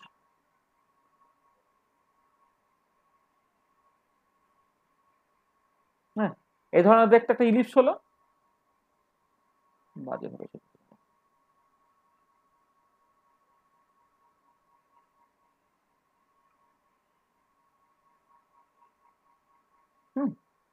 এটা এক্স একটা পিএক্স, তাহলে একদম এই যে ইকুয়েশনটা, এই ইকুয়েশনটাকে তুমি গ্রাফিক্যালি রিপ্রেজেন্ট করো, তাহলে কি হচ্ছে এই অ্যাক্সিস বরাবর এক্স, এই অ্যাক্সিস বরাবর পিএক্স, এইখানে যে সেমি মেজর অ্যাক্সিস যেটা এইটা, সেটা যে এক্স স্কোয়ারের নিচে কেটে আছে root over of twice E by K, এইটা হচ্ছে root over of twice E by K, আর এই যেটা এটা হচ্ছে সেমি মাইনর অ্যাক্সিস, সেটা কত root over of twice M E, root over of twice M E. তাহলে দেখো জাস্ট সিম্পলি আমি এইখানে এই যে ইকুয়েশনটা, সেই ইকুয়েশনটাকে গ্রাফিক্যালি রিপ্রেজেন্ট করেছি, এই ঠিক আছে, বোঝা গেল?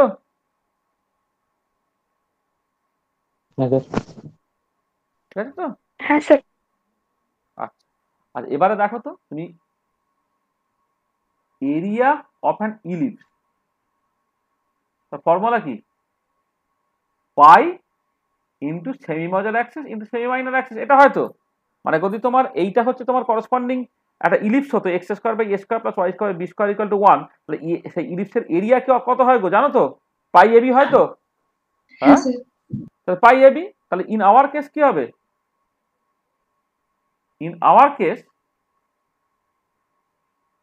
Area of the ellipse, area of the ইলিপসটা সেটাই তোমার পিএক্স ডিএক্স, তো মনে আছে? আমি এই জিওমেট্রিক ইন্টারপ্রিটেশন দেওয়ার সময় বলেছিলাম তোমাকে, জিওমেট্রিক ইন্টারপ্রিটেশন দেওয়ার সময় এই যে এরিয়া এনক্লোজটা কি রিপ্রেজেন্ট করে? সাইক্লিক ইন্টিগ্রাল পিআই ডিকিউআই রিপ্রেজেন্ট করে। এখানে কিউআই এর জায়গায় এক্স লিখছি, পিআই এর জায়গায় পিএক্স লিখছি, তার মানে এরিয়া এনক্লোজ যেটা, সেটা বেসিক্যালি কি সাইক্লিক ইন্টিগ্রাল পিএক্স ডিএক্স, সেটা কি? সেটা হচ্ছে এরিয়া অফ দ্য ইলিপস, তাই তো? সেটা কত হবে? পাই, এটা কত? Root over of twice E by K, বিটা কত? Root over of twice M E, এইটা ঠিক আছে? সেটা কত হলো? সেটা হলো দেখো তোমার বেসিক্যালি এই 2 pi E into root over of M by K, এই যে তাই তো 2 pi E root over of M by K. এবারে দেখো from Wilson Sommerfeld quantification rule আমি কি পাচ্ছি? Cyclic integral of P X D X কত হয়? এন ইন্টু এইচ হয়। আমি ধরো এন ই লিখছি, না হলে বা এন এক্সও লিখতে পারতো, ঠিক আছে, এন ইন্টু এইচ লিখলাম এটা, উইথ এনটা কত না, এনটা হচ্ছে 0 1 2 3 ডট ডট ডট ডট। তাহলে এবারে কি হলো দেখো, এই সাইক্লিক ইন্টিগ্রাল পিএক্স ডিএক্স যেটা বেসিক্যালি তোমার এরিয়া অফ দ্য ইলিপস, সেটা কত হয়েছে? Twice pi E root over of M by K, সেটা হচ্ছে এন ইন্টু এইচ, বা এইখান থেকে তোমার ইটা কত পেলে? ইটা হচ্ছে n h by 2 pi into root over of k by m, বা এটা এন এর উপর নির্ভর করছে, অর ইএনটা হয়ে গেল এন, এইটা হচ্ছে এইচ ক্রস, এটা হচ্ছে ওমেগা, যেখানে ওমেগাটা কত না root over of k by m এটা, আর এইচ ক্রসটা হচ্ছে তোমার এইচ ওভার 2 পাই এইটা। অথবা তুমি এটাকে লিখতে পারো, অথবা ইএনটাকে তুমি লিখতে পারো যে এন এইচ নিউ, এইরকম ভাবে তুমি লিখতে পারো, যেখানে হয় ওমেগাটা হচ্ছে তোমার 2 পাই নিউ, মানে ওমেগাটা হচ্ছে অ্যাঙ্গুলার ভেলোসিটি, আর নিউটা হচ্ছে তোমার করসপন্ডিং ফ্রিকোয়েন্সি। মানে এই যে ধরো তোমার যদি কোনো একটা অ্যাঙ্গুলার, মানে একটা ধরো এরকম একটা হচ্ছে যে অ্যাঙ্গুলার ভেলোসিটি মানে হচ্ছে 1 সেকেন্ডে কতখানি অ্যাঙ্গেল কভার করে, আর ফ্রিকোয়েন্সি মানে 1 সেকেন্ডে কতবার ঘোরে। তাহলে একবার খুলে যদি 2 পাই অ্যাঙ্গেল কভার করা হয় তাহলে নিউ বার খুললে কতখানি অ্যাঙ্গেল করা হবে 2 পাই নিউ। 1 সেকেন্ডে সে 2 পাই নিউ অ্যাঙ্গেল কভার করছে, অর্থাৎ অ্যাঙ্গুলার ভেলোসিটি ওমেগাটা হয়েছে 2 পাই নিউ। তাহলে দেখো যে ইএন সেটা হচ্ছে এন এইচ প্লাস ওমেগা, বা ইএনকে তুমি লিখতে পারো এন এইচ নিউ, যেখানে with an equal to 0 1 2 3 dot dot dot. তাহলে দেখো উইলসন সমারফিল্ড কোয়ান্টিফিকেশন রুলটাকে কাজে লাগিয়ে কিন্তু আমি সিম্পল লিনিয়ার সিম্পল হারমোনিক অসিলেটরের ক্ষেত্রে কিন্তু এনার্জি এক্সপ্রেশনটাকে বের করে ফেলতে পারলাম। তার জন্য এই অ্যাপ্রোচ 1 আমি বেসিক্যালি কি করেছি দেখো, আমি জাস্ট সিম্পলি এইটাকে এই মানে এনার্জির এক্সপ্রেশনটা আমি জানি, সেইটাকে আমি একটা ইলিপসের ফর্মুলায় জাস্ট ফেলে দিলাম, করে জাস্ট যেটি এরিয়া এনক্লোজ সেটা হচ্ছে সাইক্লিক ইন্টিগ্রাল পিএক্স ডিএক্স দেয়, তাকে ইলিপসের এরিয়া তার ফর্মুলায় বসিয়ে আমি জাস্ট এরিয়া এনক্লোজটাকে বের করে ফেলতে পারলাম। তারপর উইলসন সমারফিল্ড কোয়ান্টিফিকেশন দিলে আমি জাস্ট ওটাকে জাস্ট এইটাকে এন ইন্টু এইচ এর সঙ্গে সমান আমি জাস্ট লিখলাম, লিখে জাস্ট আমি দেখতে পেয়ে যাচ্ছি ইএনটা হচ্ছে এন এইচ কস ওমেগা, এটা বেরিয়ে যাচ্ছে, বা ইএনটা হচ্ছে এন এইচ নিউ বেরিয়ে যাচ্ছে। ঠিক আছে, ব্যাপারটা পরিষ্কার? হ্যাঁ স্যার।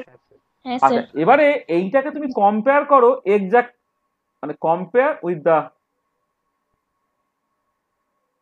এক্সাক্ট কোয়ান্টাম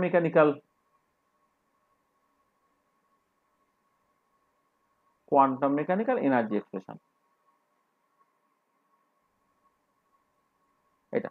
এবং সেটা হয় কি জানো তো, এটা ইএনটা হয় অ্যাকচুয়ালি একটা না এন প্লাস হাফ একটা থাকে ইন্টু এইচ কস ওমেগা থাকে, with an value 0 1 2 3 dot dot dot. আসলে এই এনার্জি এক্সপ্রেশনে তুমি যেটা পাচ্ছিলে যে যদি উইলসন সমারফিল্ড কোয়ান্টাইজেশন রুল থেকে তুমি দেখো, 0 পয়েন্ট এনার্জি কি যে মিনিমাম পসিবল এনার্জি যেটা হতে পারে আর কি, সেটা কিন্তু এই পার্টিকুলার কেসে 0, কারণ এন এর ভ্যালু 0 বসালে এনার্জিটা 0 বেরিয়ে যাচ্ছে। কিন্তু অ্যাকচুয়ালি হ্যাঁ 0 পয়েন্ট এনার্জিটা হবে কত, আর 0 পয়েন্ট এনার্জি 0 হলে না হাইজেনবার্গ আনসার্টেনিটি প্রিন্সিপাল ভায়োলেট করে যায়।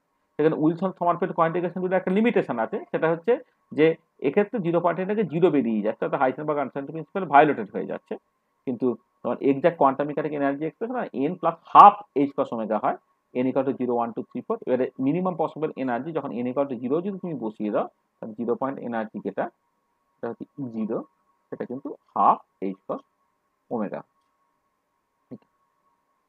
কিন্তু বাকি সবকিছু দেখো এক্স্যাক্টলি একই রকমের, মানে মানে উইলসন সমারফিল্ড কোয়ান্টিফিকেশন রুল থেকে তুমি যেটা পাবে এক্সাক্ট এনার্জি এক্সপ্রেশনটা কিন্তু এক্স্যাক্টলি সেই রকম ভাবেই যাচ্ছে, শুধু একটা হাফ ফ্যাক্টর এক্সট্রা থেকে যাচ্ছে, মানে প্রত্যেকটা energy level basically half H কস ওমেগা করে শিফট করে গেছে, এইটুকু জাস্ট হয়েছে।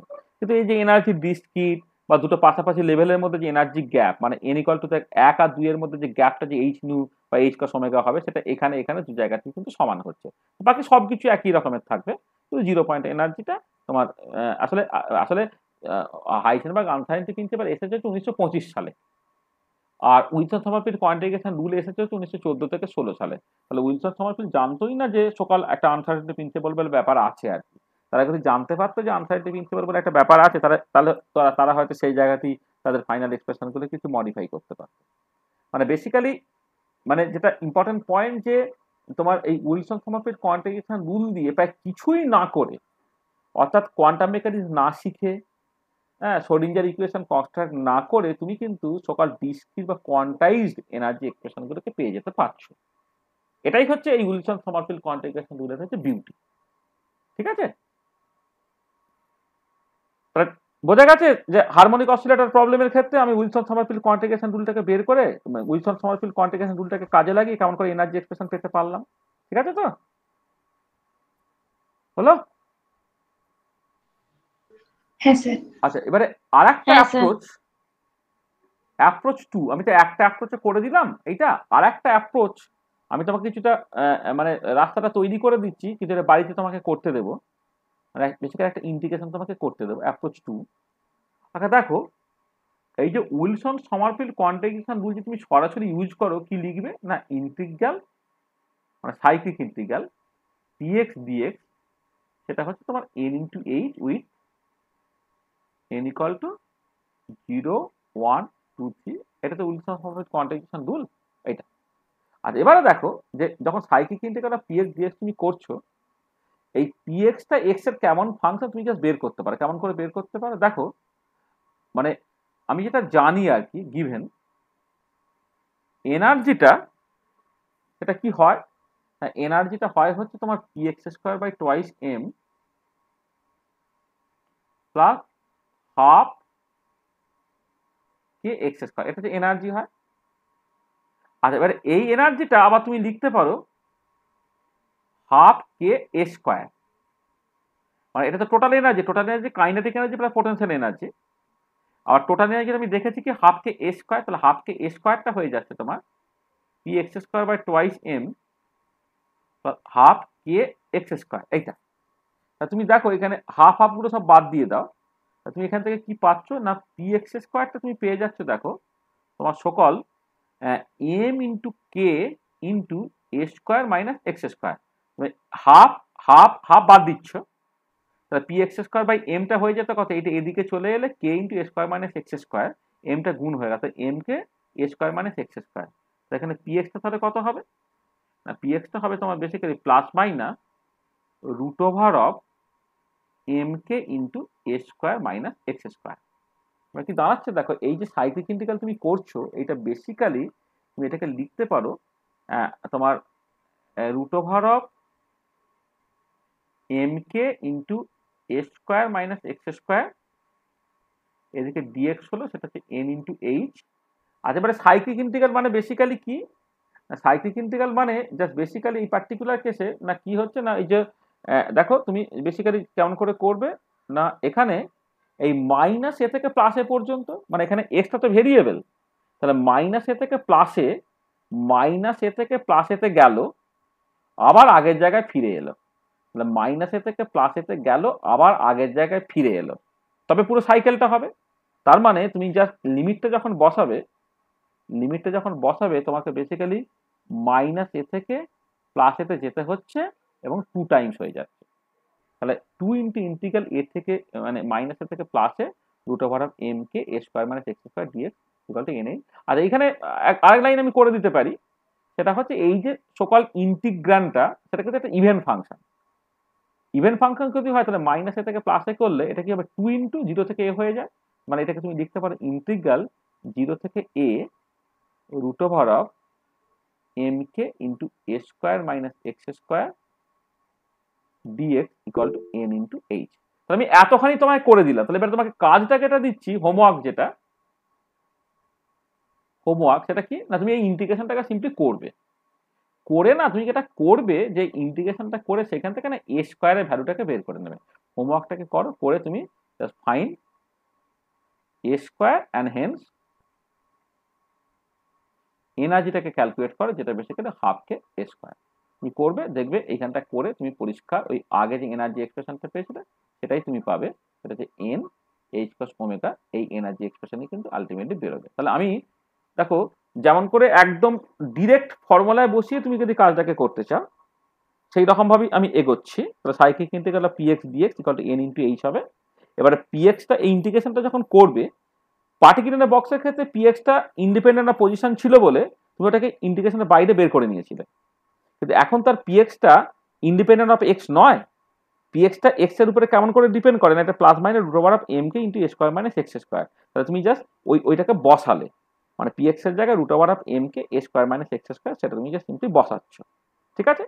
আর এইখানে প্লাস মাইনাস আছে, প্লাস মাইনাসটা থাকার জন্যই হচ্ছে তুমি বেসিক্যালি এটা 2 টাইমস হয়ে যাচ্ছে আর কি, এইটা 2 টাইমস ইন্টিগ্রাল মাইনাস থেকে প্লাসে, এই কাজটা তোমার হলো। তাহলে এবারে এই ইন্টিগ্রেশনটা তুমি করতে পারবে, √of mk টা বাইরে বের করে দেবে, a² - x², এক্সটাকে ধরো a sin θ বা কিছু একটা তুমি ধরে নেবে, ধরে নিয়ে ইন্টিগ্রেশনটাকে করবে, করে এখান থেকে a² এর ভ্যালুটাকে বের করে ফেলবে। আর a² এর ভ্যালুটাকে বের করে ফেলতে পারলে টোটাল এনার্জিটা কিন্তু হাফ kA², সেখানে বসিয়ে দেবে কিন্তু তুমি একই এনার্জি এক্সপ্রেশনটা পাবে, ঠিক আছে। তাহলে এইটা আমি একটা তোমাকে হোমওয়ার্ক হিসেবে দিলাম, তাহলে এইটা কিন্তু হোমওয়ার্ক রইল, মানে আমি এই ইন্টিগ্রেশনটাকে করে দিলাম না, তুমি কিন্তু এক্স্যাক্টলি এই রেজাল্টই পাবে, ঠিক আছে, বোঝা গেল?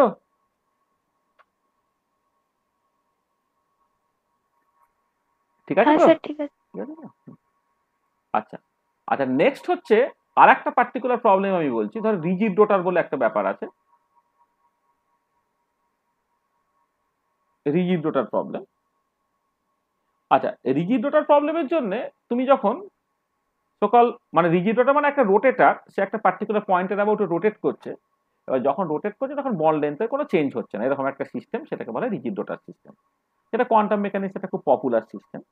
তাহলে আচ্ছা এই পার্টিকুলার কেসে যেটা ইম্পর্টেন্ট সেটা হচ্ছে যে তোমাকে যেটা করতে হবে যে উইলসন সমারফিল্ড কোয়ান্টিফিকেশন রুলটাকে লিখতে হবে cyclic integral of l D phi, এইটা হচ্ছে তুমি ধরে নাও এই ধরো জে ইন্টু ধরো এইচ আর কি, উইথ যেটা হচ্ছে মানে মানে কোয়ান্টাম নাম্বারটার একটা নতুন নাম দিচ্ছি সেটা হচ্ছে জে, যেটা হচ্ছে 0 1 2 3 ডট ডট ডট, মানে আমার তো cyclic integral of P I D Q I equal to N into N I into H.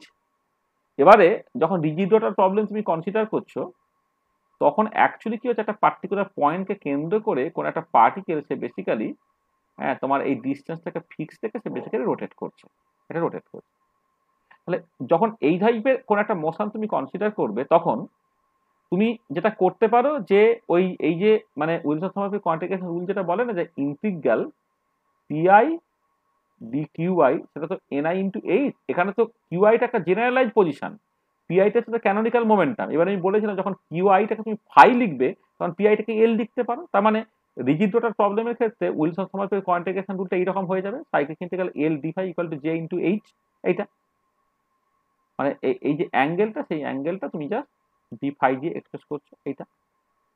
আচ্ছা এবারে এই পার্টিকুলার প্রবলেমের ক্ষেত্রে এলটা হচ্ছে একটা কনস্ট্যান্ট, যখন একটা ফিক্সড রেডিয়াসের একটা সার্কেলে কোন একটা পার্টিকেল ধরো ঘুরবে তখন এলটা হচ্ছে কনস্ট্যান্ট। তাহলে এখানে এলটা তুমি বাইরে বের করে দাও, মানে যেহেতু এলটা হচ্ছে তোমার কনস্ট্যান্ট এই পার্টিকুলার কেসে, এল ইন্টিগ্রাল ডি ফাই এটা হচ্ছে তোমার জে ইন্টু এইচ হলো, তাহলে এল ডি ফাই মানে সাইক্লিক ইন্টিগ্রাল ডি ফাই করলে কত হবে 2 পাই হবে, সেটা হচ্ছে জে ইন্টু এইচ হলো, সেখান থেকে এলটা হয়ে গেল কত j h divided by twice pi, এইটা হচ্ছে তোমার করসপন্ডিং এল এর ভ্যালু বেরোলো অ্যাঙ্গুলার মোমেন্টাম, এই এলটা হচ্ছে অ্যাঙ্গুলার মোমেন্টাম, অ্যাঙ্গুলার মোমেন্টাম এল এর ভ্যালু বেরোলো হচ্ছে এইটা। তাহলে এবারে দেখো একটা রোটেশনাল কাইনেটিক এনার্জি যে পার্টটা, রিজিড রোটারের জন্য কোনো পোটেনশিয়াল এনার্জি নাই, রোটেশনাল কাইনেটিক এনার্জি ই সেটা কত হয় না L square by twice I, মানে linear kinetic energy P square by twice M, আর রোটেশনাল কাইনেটিক এনার্জি কত হয় L square by twice I, 1/2 I, মানে আই যেখানে মোমেন্ট অফ ইনার্সিয়া হয়, আই হচ্ছে তোমার বেসিক্যালি সামেশন ওভার আই, মানে এখানে এখানে বেসিক্যালি এম আর স্কোয়ার আর কি, একটা পার্টিকেল যদি থাকে এটা তোমার basically m into r square, এটা এই পার্টিকুলার কেসে যেটা হচ্ছে moment of inertia, m into r square is the moment of inertia. কারণ একটা ফিক্সড পয়েন্টের অ্যাবাউটে যদি একটা মাস যার মাসটা ধরো এম সে যদি রোটেট করে তাহলে moment of inertia M R square, তাই তো? তাহলে 1/2 আই, আর এল স্কোয়ারটা কত আর J square H square by তুমি এখানে বসিয়ে দাও 4 পাই স্কোয়ার হলো, তাহলে কত বেরোচ্ছে আর J square H square by দেখো তোমার 8 পাই স্কোয়ার আই বেরিয়ে গেল। তাহলে এইটা হচ্ছে তোমার সকল রিজিড রোটারের জন্য এনার্জি এক্সপ্রেশন বেরোলো j square H square by 8 pi square into I with j equal to 0 1 2 3 dot dot dot এটা।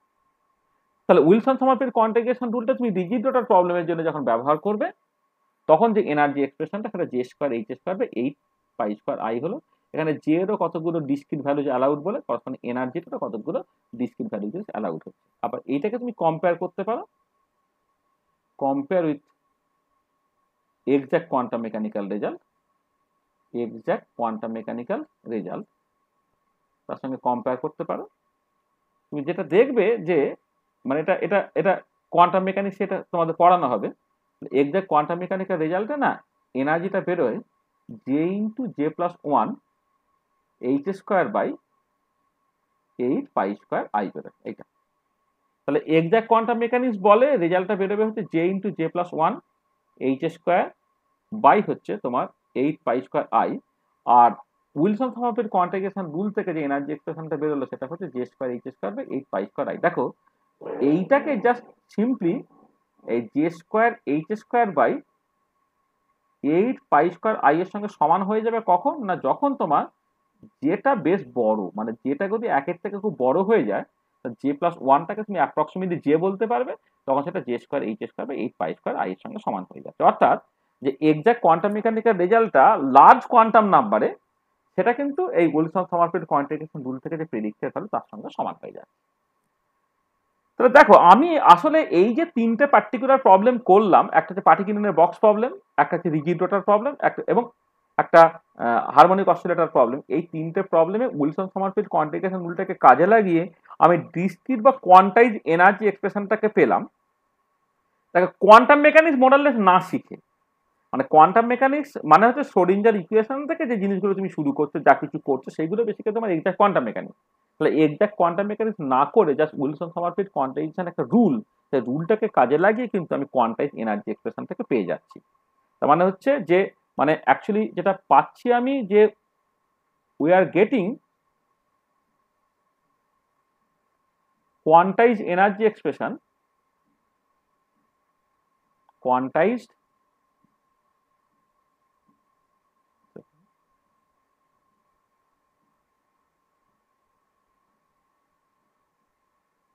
quantized energy expression without doing exact or new quantum mechanics। মানে নিউ কোয়ান্টাম মেকানিক্স না করে, মানে new quantum mechanics মানে basically Schrodinger equations থেকে যেটা শুরু হয় আর কি, শ্রোডিঞ্জার ইকুয়েশনকে এক্স্যাক্টলি সলভ করে একটা এনার্জি পাওয়া যায় আর কি, সেটাকে বলা হয় এক্সাক্ট কোয়ান্টাম মেকানিক্স। তাহলে we are getting quantize energy expression without doing exact or new quantum mechanics. সেই জন্যে মানে Wilson Sommerfeld quantification rule is often called the old quantum theory। মানে এই যে ওল্ড কোয়ান্টাম থিওরি, এই ওল্ড কোয়ান্টাম থিওরিটা basically হচ্ছে উইলসন সমারফিল্ড কোয়ান্টাইজেশন রুল বা Bohr Wilson Sommerfeld quantisation rule. তাহলে এই যে রেজাল্টগুলো আমি পেলাম পার্টিকুলার বক্স বা রিজিড রোটার বা হারমোনিক অসিলেটরের কাছে এনার্জি এক্সপ্রেশনগুলো, সেই এনার্জি এক্সপ্রেশনগুলো কিন্তু ওই এক্স্যাক্টলি, মানে আমি তো কারেক্টেড ভ্যালুটা কি হবে বলে দিলাম, সেইগুলো যখন শ্রোডিঞ্জার ইকুয়েশন থেকে প্রবলেমটাকে সলভ করো, কোয়ান্টাম মেকানিক্স পুরো শিখে নেওয়ার পরে, তখন দেখবে তুমি একই রেজাল্ট পাচ্ছ। আজ এবারে কথা হচ্ছে আমি এত কিছু পড়লাম কেন? এত কিছু পড়লাম তার কারণটা হচ্ছে এই বোর থিওরির পরে আমাকে যেটা করতে হবে সেটা হচ্ছে হাইড্রোজেন অ্যাটম বা হাইড্রোজেন লাইক সিস্টেমের জন্য সমারফিল্ড থিওরি করতে হবে, এবং এই সমারফিল্ড থিওরিটা কিন্তু দাঁড়িয়ে আছে বেসিক্যালি উইলসন সমারফিল্ড কোয়ান্টিফিকেশন রুলের উপরে। তার মানে আমরা বেসিক্যালি নেক্সট যে জিনিসটা আমরা আলোচনা করব সেটা বেসিক্যালি আজকার হবে না, সেটা নেক্সট ক্লাসে যে জিনিসটা আলোচনা করব সেটা হচ্ছে যে আমার basically apply Wilson Sommerfeld quantification rule in hydrogen atom or hydrogen like one electron system। তার মানে আমি অ্যাপ্লাই করব Wilson Sommerfeld quantification rule in hydrogen atom আর hydrogen like one electron system, এবং সেটাই বেসিক্যালি তোমাকে দেবে হচ্ছে সমারফিল্ড থিওরি। সমারফিল্ড থিওরি যেটা, সমারফিল্ড থিওরিটা কিন্তু তুমি বেসিক্যালি এই জায়গা থেকে পাবে, তার ব্যাকগ্রাউন্ড আমি তৈরি করে রাখলাম। তাহলে উইলসন সমারফিল্ড কোয়ান্টিফিকেশন রুল সেটা হাইড্রোজেন অ্যাটম বা হাইড্রোজেন লাইক সিস্টেমে আমরা নেক্সট দিন ইউজ করব, অ্যাপ্লাই করে তুমি যেটা পাবে ফাইনাল রেজাল্টটা আর কি। ফাইনাল রেজাল্ট দুটো খুব ইম্পর্টেন্ট, একটা হচ্ছে এনার্জি যদি কোনো চেঞ্জ হয় সেটাকে দেখা, আর সার্কুলার অরবিট থেকে তুমি বেসিক্যালি ইলেকট্রিক্যাল অরবিটের কনসেপ্টটা পাবে আর কি, এইটা। সেইটাই সমারফিল্ড থিওরির মূল বিষয়, এবং সেটা পাওয়া যাবে just basically Wilson Sommerfeld quantification রুলটাকে কাজে লাগে। তাহলে এইটা হচ্ছে যেটা আমাদের অ্যাকচুয়ালি পড়ার কথা ছিল। তাহলে আমি আজকে end of lecture 4।